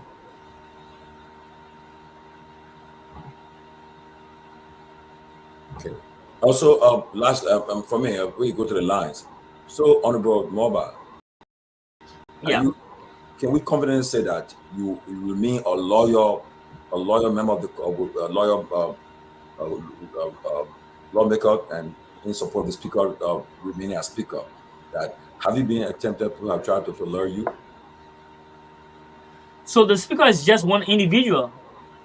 I'm a loyal member of the House of Representatives for the Liberian people. What is in the interest of the Liberian people is where I will be. So have the guys have your colleagues on the other side tried to get you over to them? Have they tried to lure you to say, well, try to induce you with anything they say favors or something? So let's join. Have they tried to get so many times? I will even offer 50K, but I told her I cannot sell my dignity. No way, I cannot sell my dignity. That's the drama there. Yeah. Because I've been doing business for a long time, and I've been blessed. So money cannot move. I just want to make a recommendation. Yeah, I'm going to ask one question before. I just want to make a quick recommendation before you start the recording. Now, most of these, even before you came to the legislature, most of the concession agreements were already signed. Yeah, you're right. Yeah. So we got several companies operating in the country. Many of them, practically to me, misled the country, not just the government. Many of them came and gave timelines. I will be in the country maybe for 10 or 20 years. During these periods, I will employ this amount of people. This is something I really want you to kindly review. Now, The man has been here 10, 15 years and said like every year he will employ maybe 500 persons. So within 10 years, it will be maybe 500 times 10 years. But the man has been here 5 to 10 years, but this man still sits around 2,000 employees, 3,000 employees. It means he's not living up to the agreement. That is a problem for many of the companies operating in the country. And I hope, as chair on labor, you can please look at these issues, review some of these agreements, and let's see whether the promises they made to the Liberian people that they will hire X amount of people during a stipulated period, they are actually living up to it. Because the only thing I see Liberians celebrate, take for example, old Metal Steel CEO just flew to the country, they increasing the budget, they coming to now start spending $1 billion in Liberia. That's all we hear. We don't hear about, okay, they promised that they were going to employ 5,000 people. Have they actually employed 5,000 persons? Nobody checks on that. At the end of the day, they make a count with 1.5 billion, but the man still sitting at 3,000 employees. It really doesn't make sense, and I really hope you can review these issues for us, and you can help the country. Yeah. So Togar, let's take for instance, you are right. Well, let's look at something. Let's take for example China Union. I went to China Union with a group of other lawmakers. There was a specific committee, specialized committee set up. When we went at China Union, there were fundamental rights that have been breached of the worker. So, even looking at concession depend on the lawmaker of that constituency. We had a family from China Union, Bong County, who was the representative, along with Emmanuel Ya, right? So, we set down the rules that the company need to follow. So it depends on the lawmaker. If the rules are set up based on that both parties agree on, the government to that of the concession, and it has been backed by the lawmaker, it takes effect. But when the law is there and the rules are set up, and the lawmaker try to take money, then you breach the rule. You breach the rule. So it depends on us, lawmaker, that govern that particular area to help push or implement the law. But let me ask you, Oliver, just one thing I know you talk about the work permit. If you make the work permit high, the Liberian government will make more money. I'm not sure whether that is in the interest of the people, because not the Liberian government making money, but it helped reduce the number of foreigners that will be occupying low-level position. Because when it is cheap, the company have more money to bring in foreigners. All right? But that does not create jobs. I was speaking from the point.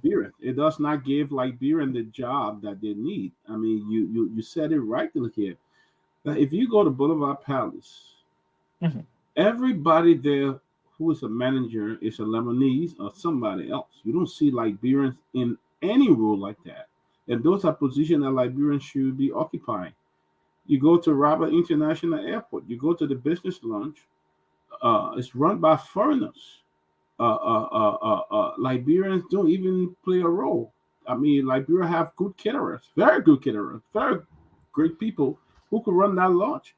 But they went and give it to a Ghanaian that is running it, and she bring in Ghanaian worker at the app to work there. I passed through them many times, and I see them there. And even up to the food that they put there is some Ghana Jallah rice or something that they expect people to eat in their own country. Something that would never happen in Ghana. It would never happen in any other country. All right. The fact is, I mean, like Togar said, why is Jetty feeding people? Why is Jetty have been giving like the edge? He bringing his own Indian people to work. Beat Mountain bring in Ghanaians, other people to work. These are countries who will hardly give Liberian the opportunity like Ghana to even work there. Even if you have a work permit, you probably won't even get a job to do this. So, I mean, the fact that you guys have not been very tight-lipped on these things, have not really put in laws that really give Liberian the job. So Lebanese feel that they can always come in and bring their own people and hire them because the laws in Liberia are very weak. Supermarket. A supermarket, a manager at a supermarket should not be a Lebanese. It should be a Liberian. Okay? The guy know that they can manipulate the system. They can do anything they want because some of our officials are in the pocket, so they can take advantage of them. So what are you guys going to do? Because Liberia, there are a lot of Liberian unemployed, but there are jobs. These jobs are being occupied by foreigners. You know, what are you guys doing to ensure that these kind of things don't exist in the country? So we have started our assessment with we first of all started in Monserrado. So roughly within 3 weeks, we have then completed the entire thing with Monserrado. Then I will make our final report to the minister, and I request that he implement the law so that our people can have job. As I told you, we started with Seti Brother. Hopefully by next week we'll be with Simeko, and we have City Builder, and then let's go on until the end of November. Then we will tell the minister, honorable minister, this is what you need to do based on proof, based on facts. So we are doing our work, and I can assure you, before the end of December in Monserrado, there will be a different ball game that our people can benefit as it relates to employment. I hope so, because our people need it. Tomalin, go ahead. You're right.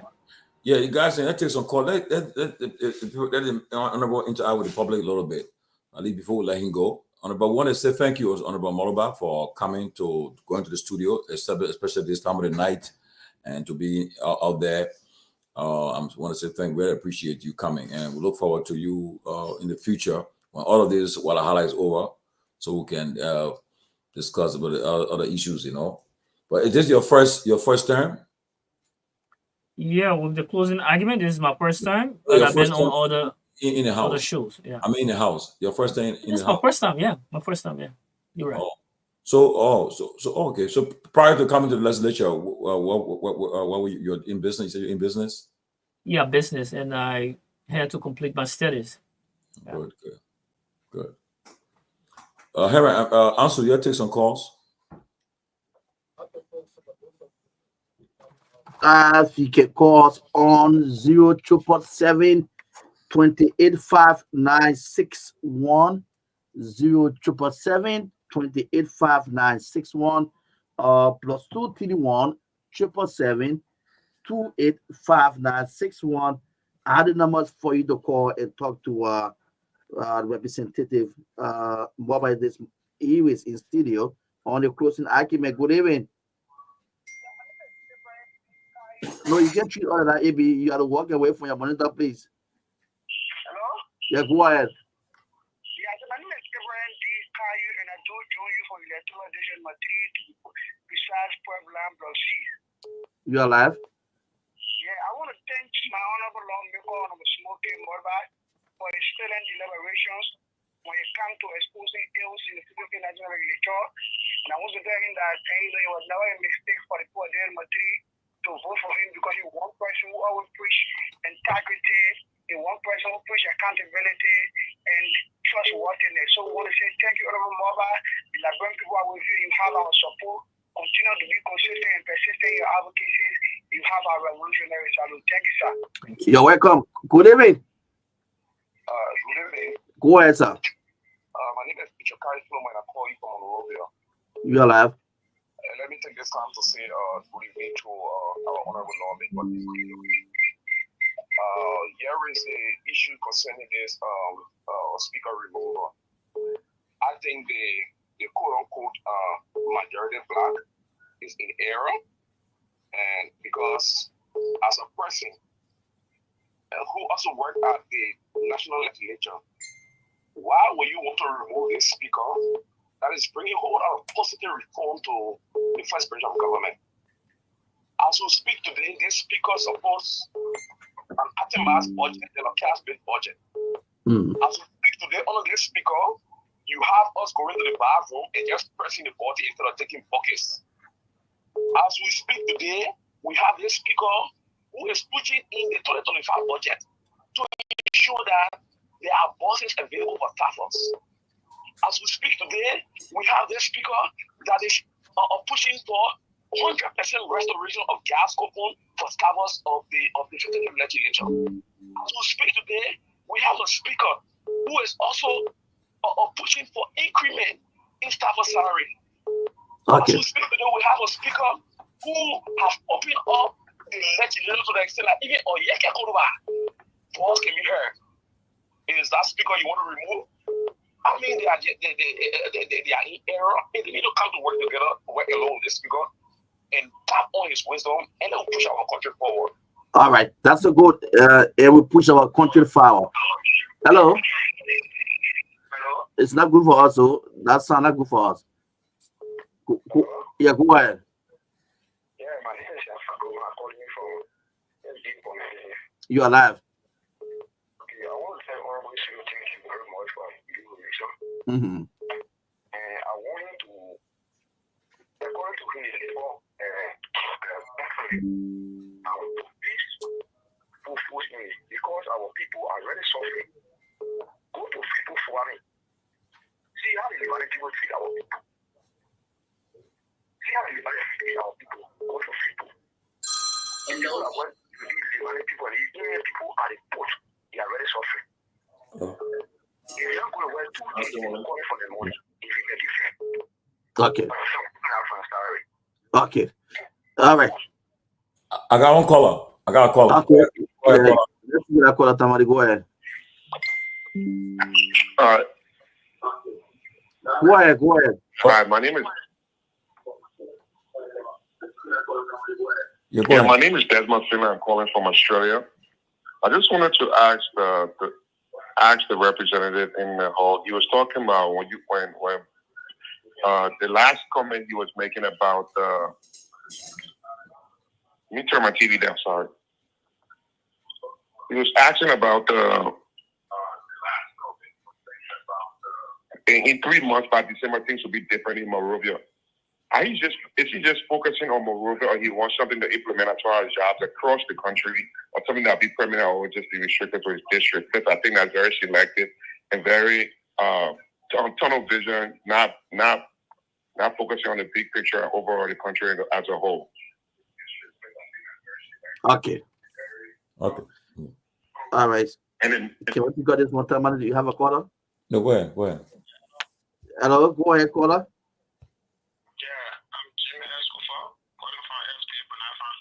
You're alive. I want to tell the honorable man, thank you very much, and thank you for the stand you are taking on the side of the speaker. Those things they are trying to call the speaker, we are on the side of the speaker, honorable man. Yeah. We are with you, the Labrador, we are with you. Anything they do, we are with you before. We are observing. Anything they do, go there. Thank you very much. Okay. Anything to do, go there. Good evening. Go ahead, sir.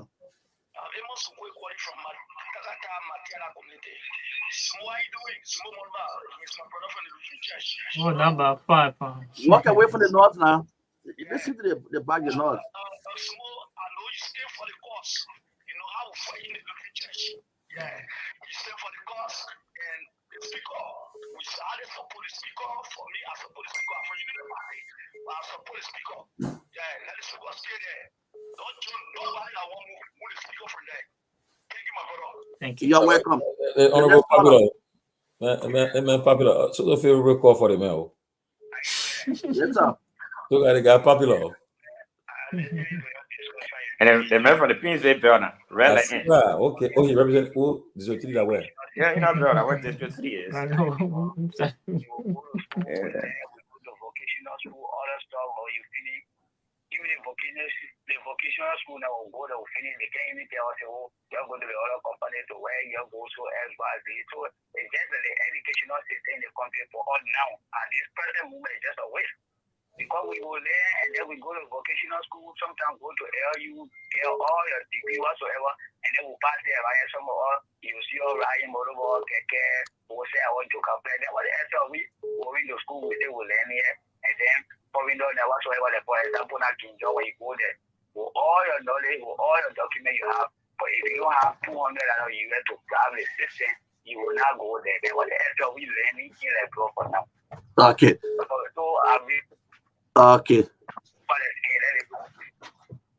077 28 5961 plus 231 777 5961.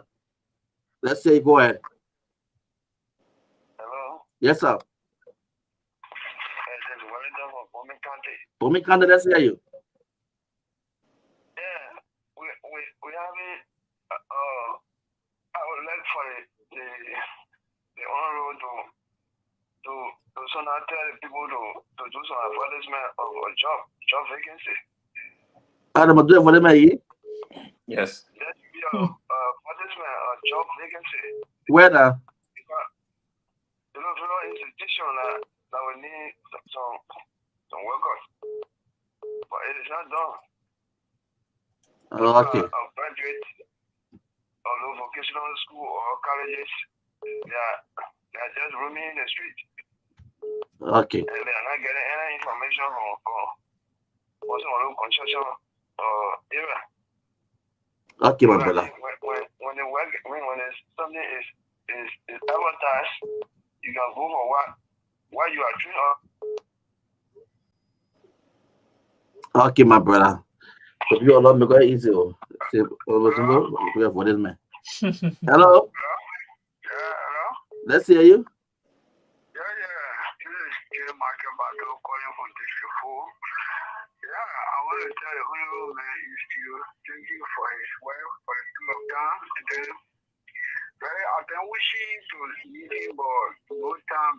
So I really got the opportunity to see you to ask me. Yeah, I'll tell you when you help me, let me get you a driving school. That's all. I was really so for him. And I can't worry, he's 15 up to now. So I've been wishing to talk to him, but I get the opportunity to let me just travel and put you. I can't know. So I want to tell you, help me. Any of the driving school around, I want to extend that. You say your name again? From where?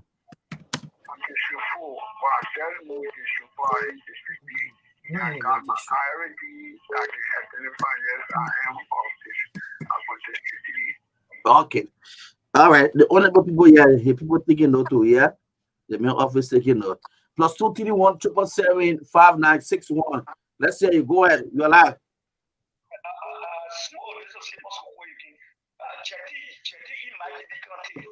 You have to check in Chetty in my because of the labor man in works there. Chetty, they are marginalizing our people in my TV. So Chetty, you have to check on it. Okay. It's off. Hello? Yeah, hello? Yeah, go to the point. Let's hear you. Yeah, this is Mr. Jesus calling for Charles in Mbagini. I just want to tell the honorable thank you for his good extra mile in performing his duty as a lawmaker to that other committee like the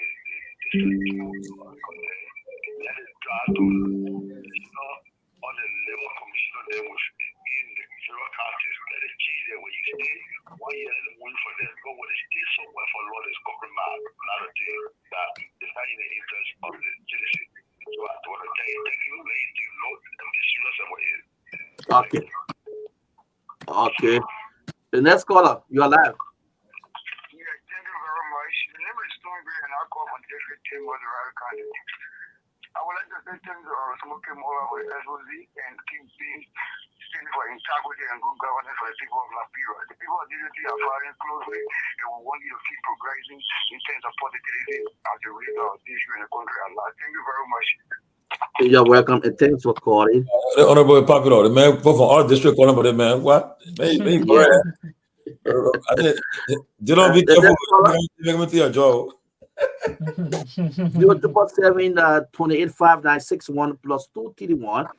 Some of you try calling on WhatsApp. You can place in your call plus 231 777 285 The number to call and be live right here on the program tonight. Closing argument.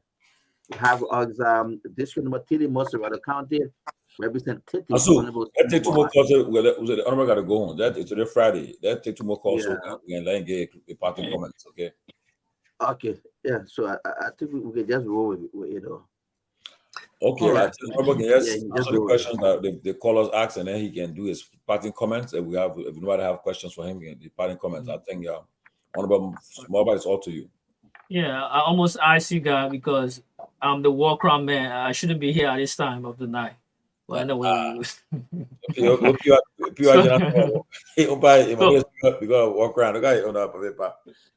were a few comments that were made. The one that have to do with Jackie at Wiala Magibi, then the labor commissioner that is assigned in Vera County, then the issue that they make mention of we should go beyond Morovia with our assessment, and I can assure the caller that our assessment is just not Morovia or Monserrate. We plan to get at bombing, to get at Cape Mount, Bon County, and until we can complete the 10U or the time interval of our being, the labor ministry, which the labor committee, which is 3 years. We can assure you that a lot will be done within the 3 years.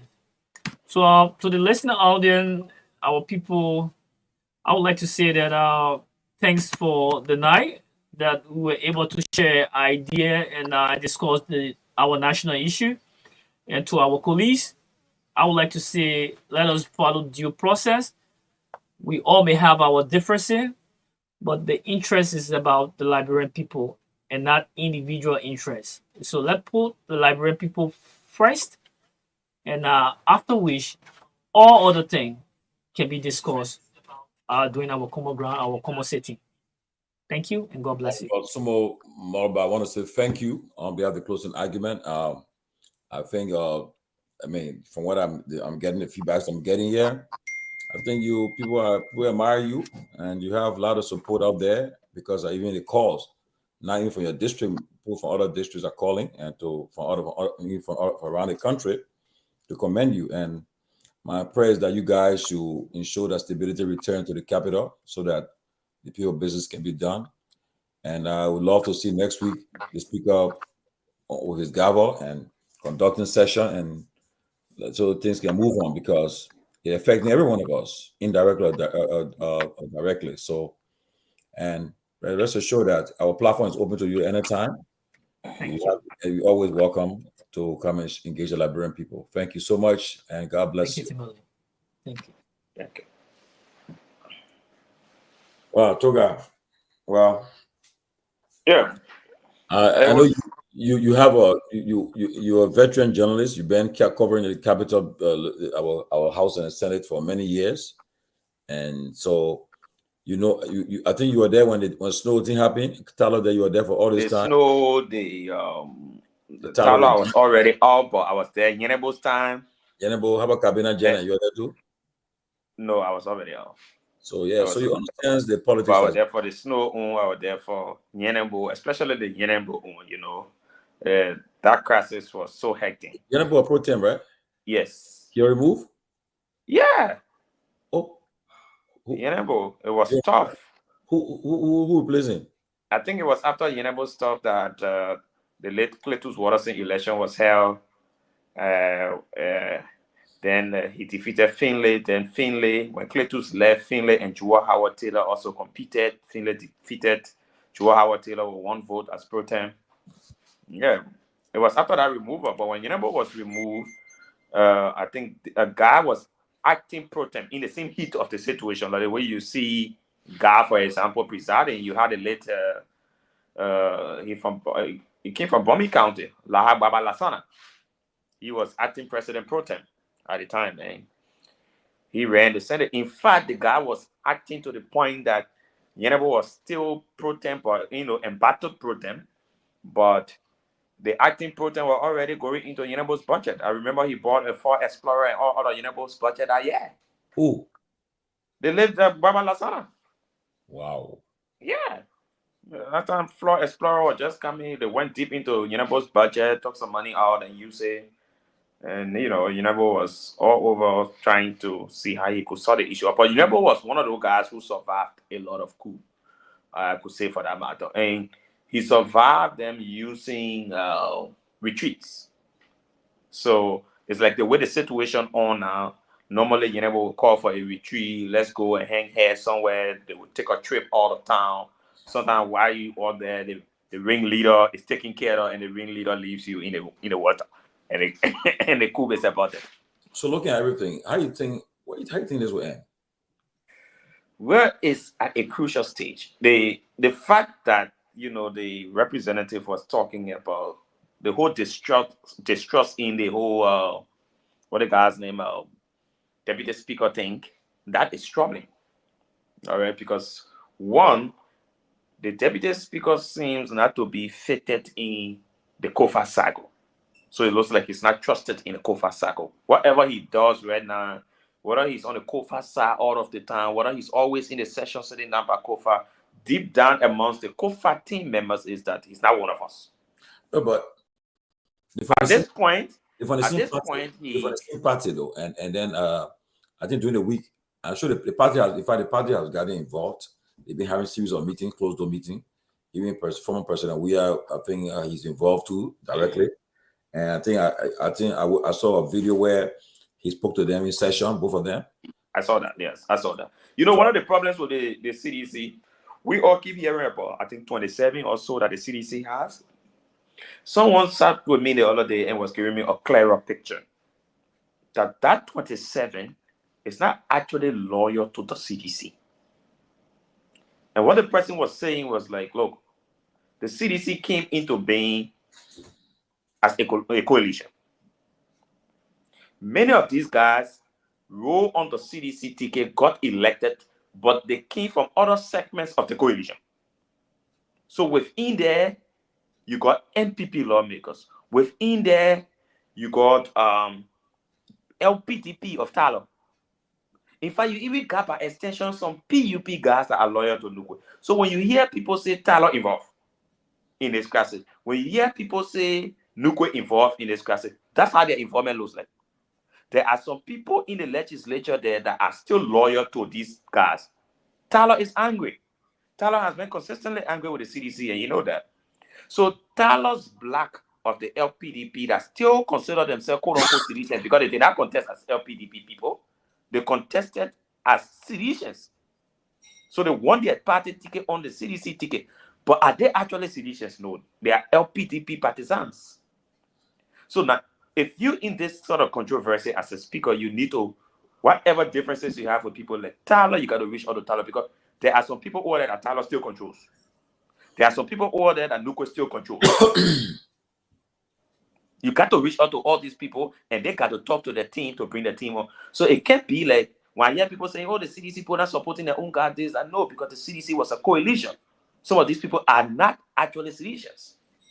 So tomorrow, Saturday, Sunday, Monday. What do you think will be happening in the next 3 days, like Sunday, Monday? You think because I know I was on the phone with one of the anti guy, Ava June from my county, Magibi, and I try to tell you. I say, well, you guys got to see reason, to prevail and come back and to go to session, and so forth. But I mean, here I will continue the discussion, and when I leave this tomorrow, we'll continue. Yeah, my county, Magibi. So exactly. Yeah, I got to make sure that who else from Magibi again? He, Abba June, and who again? Who the representative? I will find out. Where the PSC guy comes from? Who the PSC guy? Clarence guy. Clarence guy from not Magibi man, but I think from I think Clarence guy from Magibi. Yeah, and you see, Clarence guy. I'm sure Clarence guy should be properly a proponent of Nukwe. Yes, because to get Clarence guy, you must get Nukwe. Yeah, but Nukwe then they have their own. I mean, look, it is so complicated because when you talk about the audit and all the auditing, and it's no secret that we hear news about these guys for a long time coming from there. The Ways and Means Committee, the Committee on Rules and Order, on the Public Accounts Committee, all these stuff, and these guys are, and apparently they are resistant to reform. Anything they're trying to reform to change the legislature, they say no. But it's difficult even for some of these reforms. Why am I saying so? Take for example, I think Michael Thomas guy also. That guy, I think, was just controlling the public account secretary, and he became lawmaker. Obviously, he grew in the system of public account. I think Nukwe was public accounts chair, so Nukwe practically nurtured his guy, Clarence guy, into coming on the same committee at the House. Look, he understands that. In June, I attended the House retreat at Farmington. I had breakfast with that very guy, Thomas guy. He and the guy they called Williams. I had breakfast with them, and during our discussion, I found out that these guys were loyal members, very loyal to the speaker. That's why when I heard about their names being on the list to remove the speaker, it shocked me. And we had a discussion. They praised the speaker. They said good things about him. They told me about the kind of reforms you were bringing and how you were giving opportunity to grow and so forth. But then to turn around, I found out these guys are the one who trying to remove him. I'm confused. Yeah, people flip a lot on Capitol Hill. These things happen, and sometimes it's about the slightest issue. One of the issues that the speaker raised, I think, in his interview the last time, which is serious, kind of serious, is the issue of what was budgeted in this budget line about legislative projects. You remember the 100,000 or so? Yeah. I am told that money is still stuck up somewhere in the executive. It's not coming out. It's a problem. Because many of these guys have already made the plans and all of that, how to use the money working with Lays to go and do community development work. That money is stuck up. The last time you saw another protest on campus, protest on Capitol Hill, was about the car issue. You remember when all the lawmakers rode keke to go to work, majority of them rode keke to go to work. They got the money for the car now. That's what the issue is. Exactly. So every time you see some of these things being stuck up and not getting out, people will protest. They almost make it appear like you are the speaker, you should be in control of these things. Why our money not coming out of the executive? No, you see, look, the way in which the legislature, the House is structured right now. I mean, I don't know, but you give Kofa credit though, because he dealing with three blocks. He dealing with the rescue block. Those who supported the rescue mission, he dealing with that block. Then he got the independents, those who never ran no party. He got that block. Then he got the CDC block to contend with. And I mean, number two, the ruling party is not the CDC, which is from. So in order to deal with the ruling party as opposition speaker, a lot of things you just cannot be seen as the one who is attacking and being a obstructionist to the president's agenda. And I won't call him, but I talked to one high official in the government, and he said, but the speaker have been very helpful to us. He have not obstructed our agenda. He has been very cooperative. Everything we send to the House, it passed. It has passed. And so, but then why are people trying to push the man? And they just gave me all kind of different talking. But at the end of the day, brother, it's all about reform, all about the committees, all about the money and so forth. And it's a problem, you know. These are they're never going to end on Capitol. They say your man. Those dramas will always be there. Wasn't guy, he met with the other guys at the RJ's hotel today. Any information about that meeting? Because I'm hearing they said the meeting ended. And the majority black said that the total Senator Bazanga, the speaker should resign or be impeached. I don't know. What you make up from the meeting? I spoke to one of them before they were headed to the meeting, but I haven't concluded. And I probably need to call them back and find out what's going on. But with the latest interview the speaker had, I think it has gotten some people too off balance completely. Some people want to go all the way now. The fact he talked about the room, the corruption, the different people who were involved, some of the issues that have been happening. So some of these issues are eye-opening issues. Now with the threats of some of them might lose their committee if they come back. So in the whole effort of reconciling everybody, some of these things just have to be overlooked and say, okay, we can work with everybody and stuff like that. But if they are stern on this position that if these people return, this will be penalties, these will be investigations that will be held here, there, all it would do, it would just put any effort to reconcile the team. But the last time I heard from the speaker, was saying that he's not on that path. He's on a path of reconciliation, and that's what he's been doing. And he's not. That's why even he has been very measured in his when asking about labeling his colleagues. He's been very measured about that.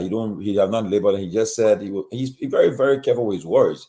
He has said that I don't call them. He said I will not call them rebels. They are not rebels. They're my colleagues, and we are all equal. Just I'm first among equals, but they having their own meeting on the other side, having disagreement. And he told the ladies that went to the march off yesterday to the Capitol. He told them somebody from the problem going on. They will resolve it.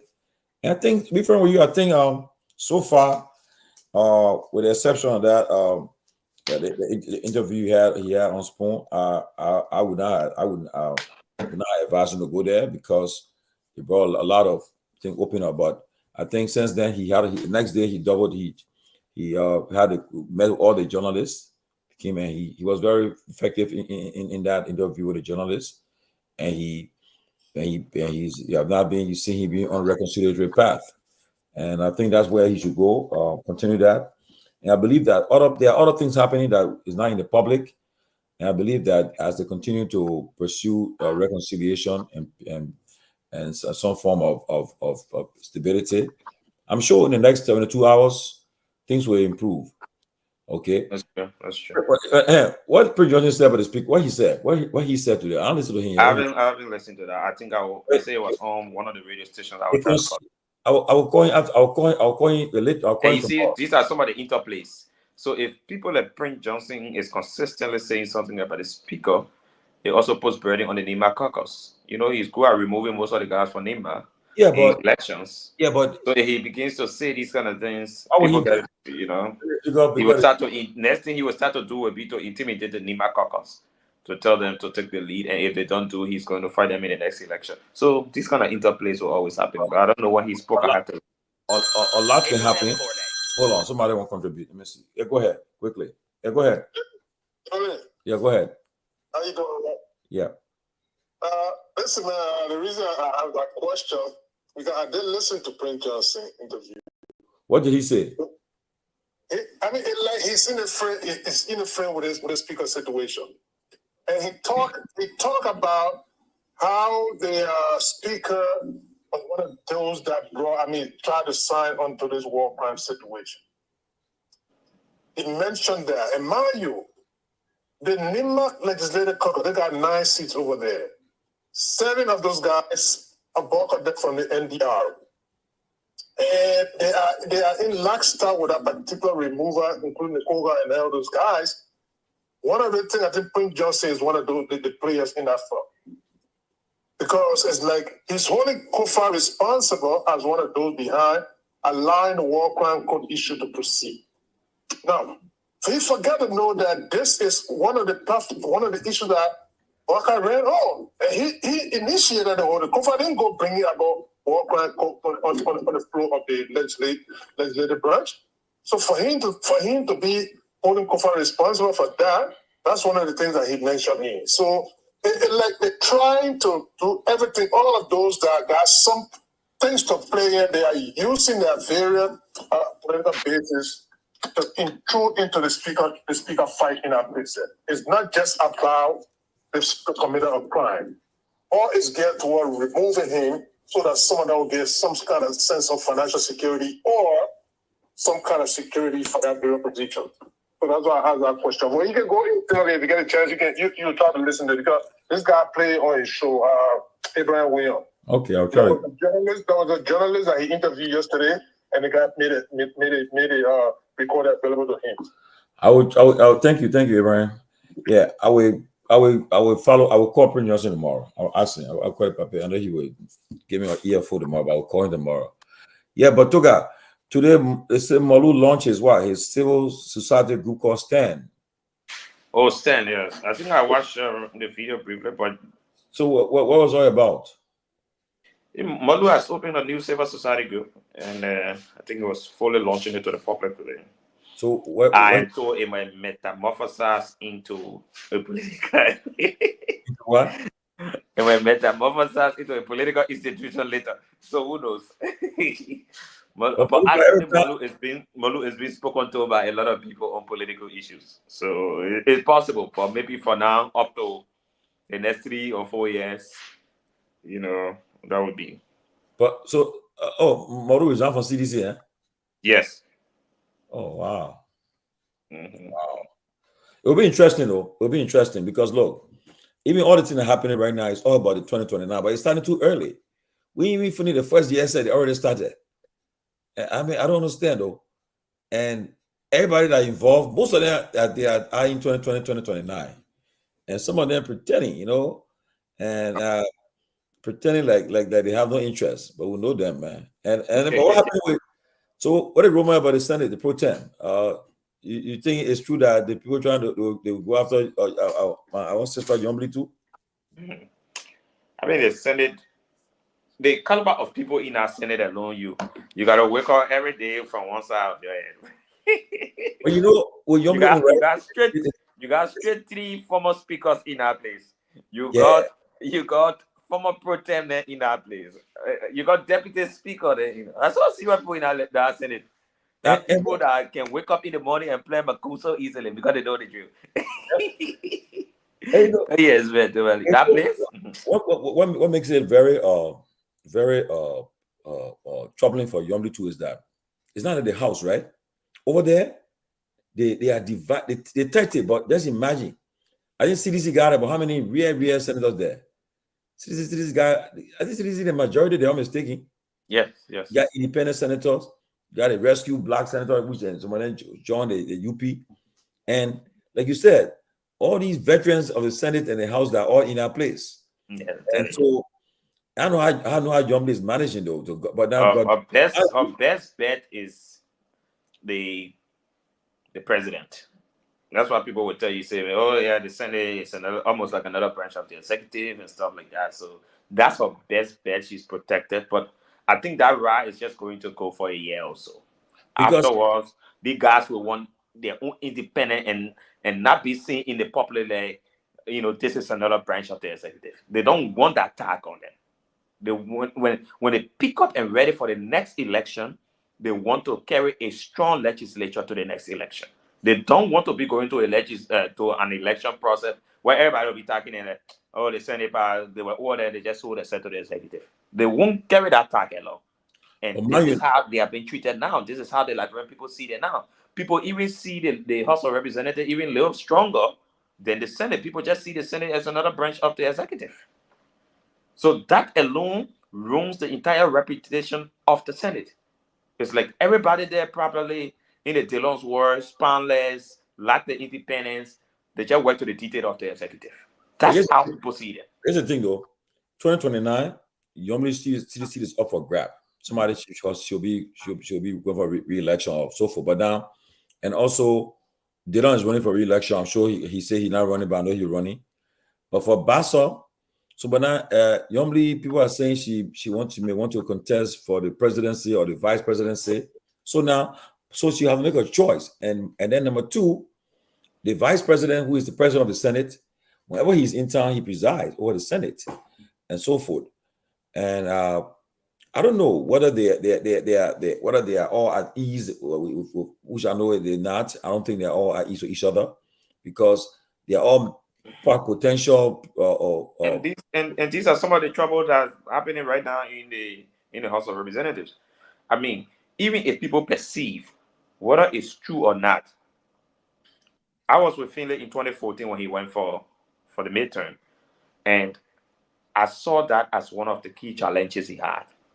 The perception issue, whether or not it was his intention, but the fact that he sat in a space where everybody saw him as a potential 2017 candidate at the time for president or vice presidency. All the people that year that saw him as a threat went against him using Jonathan Kapi.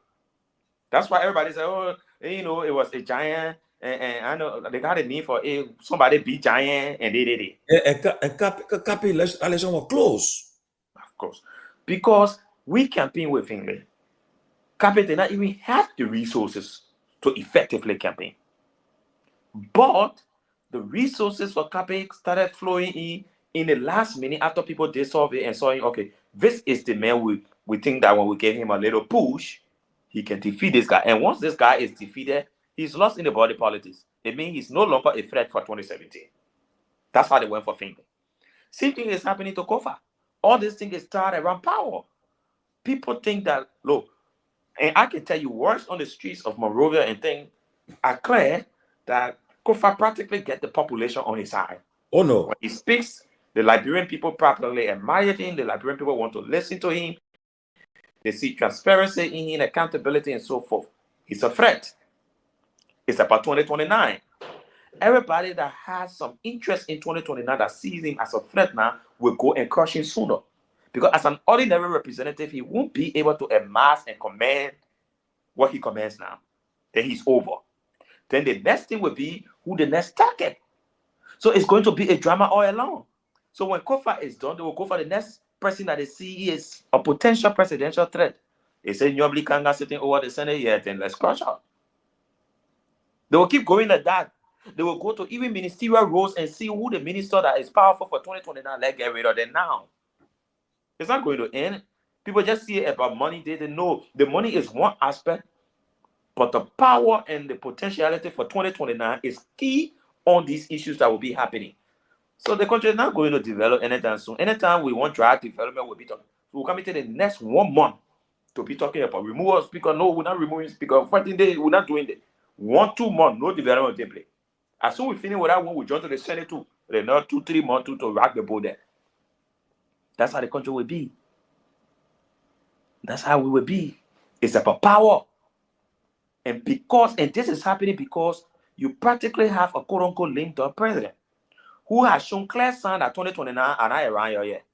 So, and he's not directing the course of action to say, okay, though I might not be around 2029, but this is my successor.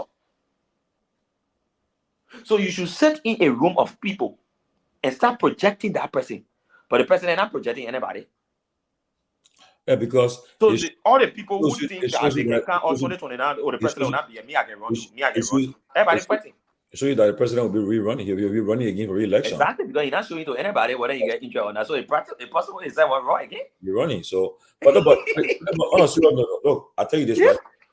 There's no. I told people last night that this president crisis at the House, President Boga can put it to an end tomorrow and it will end.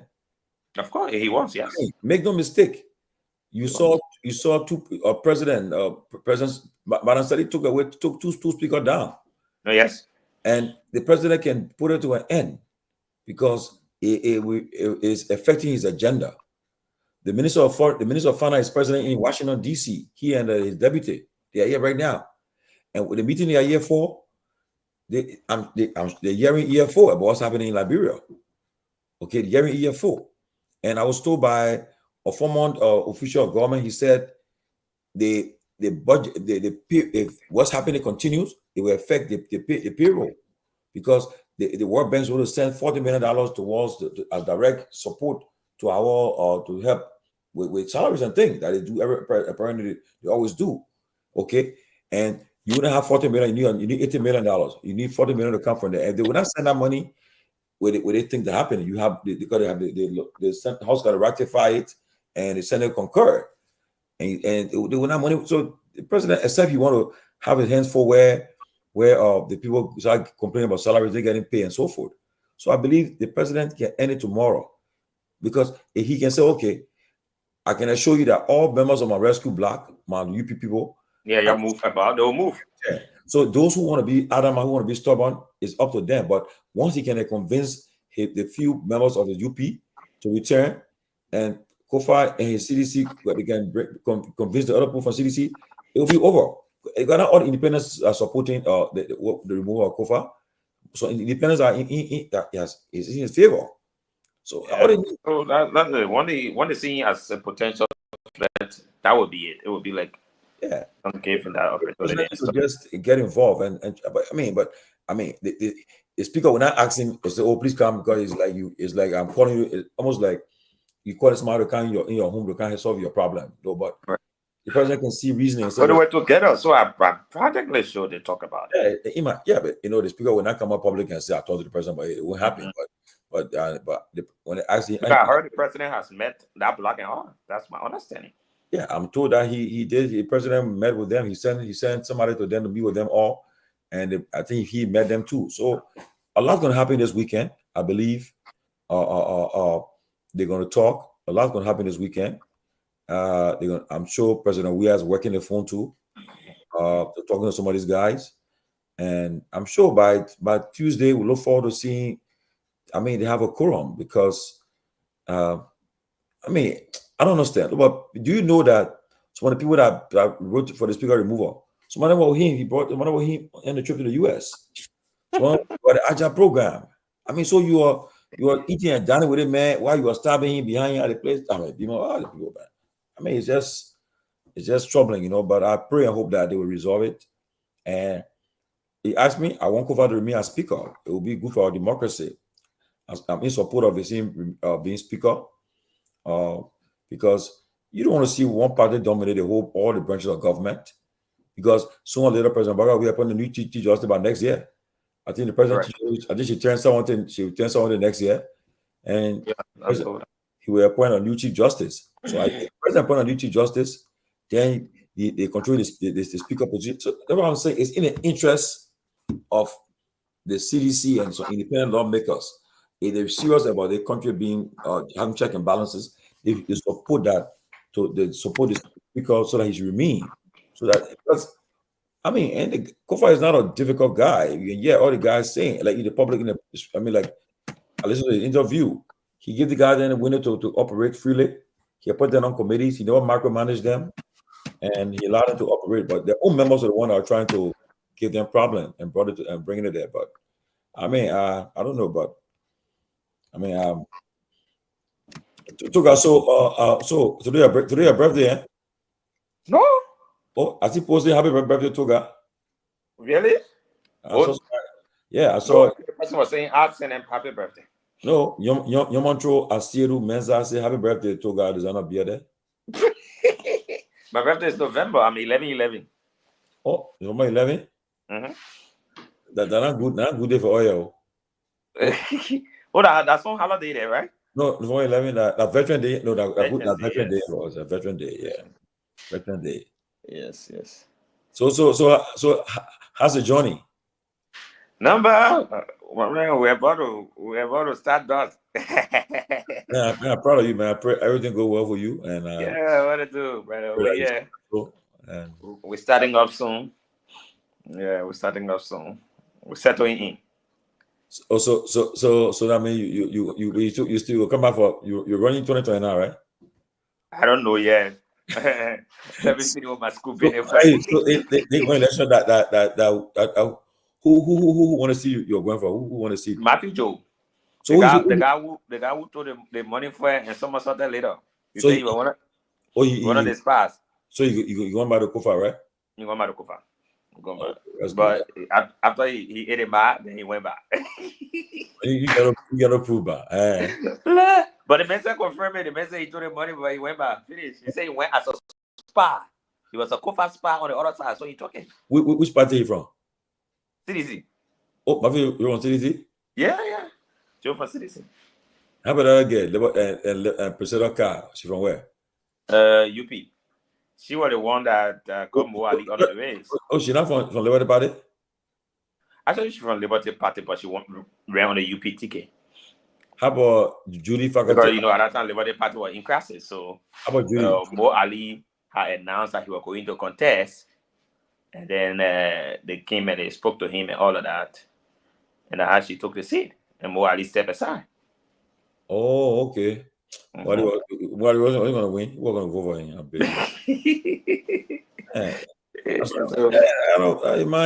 I wonder. I can't remember chicks say I get money. They get money for that one. Yeah, but so how about this? How about Judy? Judy Faculty. Judy, ain't she from CDC? Yes, she ran in Lofa. And she on the other side. Yeah, she gone to the other side. That's why she's one of those people are saying she's very loyal to what her name, Tifa, and you know, and thinking that Tifa could control her to bring her on the other side or something like that. Also, but things can happen though, because if Tifa is in no, it's my understanding that Tifa, you know, after the meeting with the party leadership and all of that, Tifa, I'm told, they asked him to speak to some of those people who were loyal to him. What came out of those people was like, okay, if even we will come, we must come as a whole block. So it's like, even if you get far or here that are loyal to you, we can't go as the far people. We want all the other 43 people to join for all of us to go together. That's where the problem has been. But, you know? Let me tell you something though. It's in Tifa. If Tifa want to be part of the leadership of the House, it's in interest to support Kofa staying as Speaker because unknown caller. Because in the you want to talk? Hello. Hello. Yeah, go ahead. Hey, good morning. Yeah. Yeah, I just want to provide some insights on what Togar is talking about. I don't know if your show finished now or not. No, you're on live. You're on live. Oh yeah, and Togar, you made a very, very salient point that a lot of people need to understand. If Boycott doesn't designate what he's doing or his intention, the chaos will continue. And you laid it out plainly. The attacks is only for who is in power, who's going to amass, who people perceive to amass resources with the potential to run. Once that scenario is there and the president hasn't declared his intention, this wasn't the case in CDC. Everybody knew in 2016 2017 we got elected that he was running again in 2023. No confusion, the line is delineated. Everybody could see it. Once Boycott cannot identify his intention or his successor, this chaos will continue. You move Kofa, the next person kind of do moving. You move Kofa straight, like you said, clearly. So you move Kofa, you'll be the next target. Mm-hmm. You'll be the next target because I'm not going to sit down like Jeremiah. Let you'll be. I will preside every day in the Senate as Jeremiah Kuhn. Yombi will be effectively ineffective. Sorry, excuse my French. And then when Yombi is removed, you can't move the vice president, right? Yombi is removed, the next one you can't. They don't have no power. So as long the bigger picture, which looks like people not seeing, is Boycott inability to act. That's the biggest picture. When Boycott acts and set a point, this will bring stability to governance in Liberia. And he's not going to do it. Because when he thrives in chaos. The president thrives in chaos. He said, you're not running in one presidency. He will be in a wheelchair, his army will run. Caller, the accent. The viewer asking who's speaking. The accent is it who's speaking? My name is Desmond Finley. I'm calling from Australia. Okay, Desmond Finley. But let me say this though. You know, Togar and Desmond. Let me say this. If Boycott allows this thing to get out of hand and they think the Supreme Court had to come and rule into it and do everything, it will be a failure on his part though, because you like somebody's saying he's not Ellen, he's not George we are, but you should be able to have some though. If you really sincere in support of the speaker, you're not part of what's happening with the speaker, Boycott should be able to say, look, I can assure you that I will bring it into an end. Because honestly, you for or against. He can't say in the middle. The person is either in favor of what's happening or he against what's happening. If he agrees what's happening, let him step up and call his guys to order. Tell them to say, look, you guys got to stop. You guys embarrass me. You're affecting my agenda. But if he sit down and think they're going to play all by himself, it will affect him because they'll see him as being weak. You see, you don't have any control of your own caucus, your own group of people you got there. And in the long run, if you become a lame dog president, people will start saying they can do anything they feel they're doing. So I mean, he has to say something. He has to step up. I'm sure that right now, in the next 3 days, tomorrow, Sunday, Monday, I'm sure he's making calls. I'm sure he's having meetings with people to bring this to an end. But this is the third week, right? The third week, they're going for the third week now. We can't continue like this. Tomalin. Yeah. Togar, I know you want to speak, but Tomalin, let me tell you something. I like your optimism about these people. You're one of the presidents in Liberia that have a lot of optimism, but sometimes I can really feel bad for you. I'm not for you, for the Liberian people, through you. And let me tell you why. You think white guy is thinking in the rational that you're thinking for stability? No. The chaos benefits this man. I won't call him an old man. The chaos benefits these people. These people are not objective thinkers. You know what? In as much I didn't support Fonati to be speaker, you know what I like about Fonati? Fonati is a chess player. All these guys play checker. Everybody that you see right now in the majority block.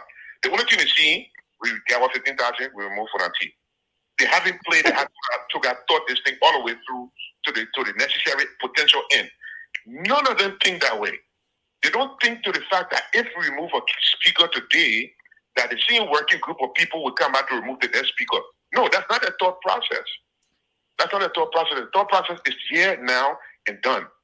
Right? So I hear what you're saying, Burger. It's in Burger's best interest to acquire the noise in the market. Yes. But ultimately, Burger knows that even if this noise is acquired, there'll be another one tomorrow. So why should I even waste my time? I will sit down on my horse, and he's the only person right now that can quiet the noise. Jeremiah Kuhn is my successor. I support Jeremiah Kuhn. You know, the party people need to fall in line, and this is where we're going. Or I am running for the next election tomorrow morning. The noise is quiet in the market. Nobody's going to do anything, right? But it benefits him. The chaos benefits him, right? And somebody has done that calculation for Burger, whether he hasn't done it for himself. The chaos benefits Burger. One. The second thing here is the people that are doing the voting, they don't play, they play check or they see one seat, they eat one seat. They see two seats, they eat two seats. And I hate to make this analogy like that, but that's the simplicity of it, right? They're not thinking through the necessary, because if I was in this position or you were in this position, you would think, okay, we'll move Fonati. What's the benefit of moving Fonati? If you don't want the horse to be audited, Fonati already give approval for the horse audited, or for the horse to be audited. If that is the issue, right? Because that's why I'm hearing it noise. Yeah, it's true. It already started. It already started. Yeah, it already started. You can't stop it. So what's the point of moving Fonati? There's nothing you can benefit from moving Fonati now, right? The only thing is, if I was thinking, okay, I give my 15K, I hold my 15K. Let me be honest with everybody on the give me 15,000, I'll take it. I'm returning it. But I'm going to say to myself, what happens when this vote is done? What's the next thing that happens? What's the next logical thing that happens? There's another vote to move another speaker. There's another vote to move another protein. There's another vote to move another speaker. It creates chaos. And the only person in the room, and I hate to repeat it, is Boyka. He's the only person that can quiet the noise. That's why I said. We knew that George Weah was running 2023 and nobody fretted. Nobody did anything. Yeah, but I get one advice for the deputy speaker. It's in your interest to support the speaker be routine as speaker, because if you think that these guys, if they successful in moving the speaker, you become speaker or you'll hold that position will be hard. Because trust me, right now they're having problems. But Tomalin, you think the man won't be speaker? No, but he the man doesn't care to be speaker. No, but guess what? The man cares to maintain one, his role, and two, to maintain a status that I am powerful here. I can remove you anytime, even if you're speaker or not. Togar, he thinks if they move Fonati, he'll retain a position. That's not true, because you know what's happening? Right now, the guys are having problem among themselves. Right now, they are saying, oh, if you don't move the speaker, we can't give it to CDC or UP person. Gotta be somebody from the independent side. Or they got to do, because your two parties got a problem. So they will fight for it. So right now, the best thing for him to do to fight to ensure that talk to people on the other side that he have influence over to say, look, you'll come back home. And because it ain't interest for Fonati. Tomalin, that man want more vote than Fonati. Fonati election was very close now. It was close. Yeah. So the deputy speaker won over for I think almost 40 plus. Give Fonati credit that he was able to. Fonati was going against a whole ruling establishment for the speakership. They don't want him to be speaker. Give him credit that he was able to maintain his group together to vote for him. Had that thing stayed another 2 weeks, they would have Fonati wouldn't have been speaker. They were doing everything together to make sure he doesn't become speaker. But the fact of the matter is that it's in the interest of the CDC for Tomafala to make sure that Fonati remain as speaker. Because if they don't do it, they guys control the whole agenda. Don't forget, next year, the NEC, the Election Commission, most of the guys tenure expiring, Boga will be appointing new commissioners to the NEC. Don't forget, Supreme Court Chief Justice has tenure expired next year. She's retiring. He will appoint a new Chief Justice. He will control every segment of the government. It will not be in their interest. If they stick on a re-election and you got to control everything, and UP knows how to control, they know how to play with this thing there. You saw it by Ansu Sirleaf. She made sure she got 2 terms, elected for 2 terms. Okay? They know how to do it. They're going to put people in strategic positions that will have influence over and control. Don't take it for a joke. That's why it's in the interest of every one of them to ensure that Fonati retains his position as speaker. But Desmond, man, thanks a lot, though. Guys, we appreciate you guys, man. And last one, say before we go. Yeah, you're doing it again. You're giving Tifa more credit than Tifa thinking about. You keep giving the men credit and people. I like your optimism. I really do. I love your optimism. But the fact and the reality don't support the way you think about the way. I know you believe in the Liberian people, but it's put in the Liberian people you believe in, and not in the horizontal, and not in the representative, and not in power. Right? So the people that you believe in, they got it wrong. The optimism doesn't lie in where you put your belief. How is a Tifa right now? Let me tell you, I said, Tifa believe, Tifa, you think Tifa won't be, Tifa know you don't care about speaker. Tifa want people to know that he has the power and the ability to move somebody. Okay. Tifa know, Tifa strategically left Plain Field to go to Lofa County to run because he knew he couldn't win in Plain Field. Right? So this tells me something. Tifa knows Tifa does calculation to know where he's weak at. He knows it. You won't be speaker. But if he can show power to Fonati that he can move in, because Fonati's called for audit, that also, if people don't do, they play check or they don't play chess. And that's my last thing, and I'm done. Thank you guys. I'll be back on tomorrow. Thank you, brother. And we have to encourage watching for that data to go up. Okay. I'll watch it on YouTube. Thank you, bro. But that's it, man. That's it. I got to run too. Yeah. It's deep into the morning, so yeah. So that you can announce where you are. Yeah, that'd be that I. Okay, you're right. Okay, so Togar, I wish you best wishes, man. I wish you blessings, everything, and take care of yourself. We'll stay in touch. We always in touch every day. So yeah, once I have the time, I will be on the show. You my thoughts and prayers, man. Yeah, the show time can be really morning hours, but okay. All right. You're gonna take her home, man. I'm done for the night. Everybody have a good weekend. I buried my brother today, so I want to make sure that I get some rest. But thank you for all the condolences messages I received on Facebook and through my text messages. My brother was late to rest today. I want to say thank you for the prayers. He died yesterday, but couldn't keep his body that long, so we had to bury him today. But thank you to all. Henry, Ansu, I'll talk to you guys in the VIP room. Ansu, we'll meet in the VIP. Man, we'll see in the VIP, yeah? I see you. Take us home, man. I gone.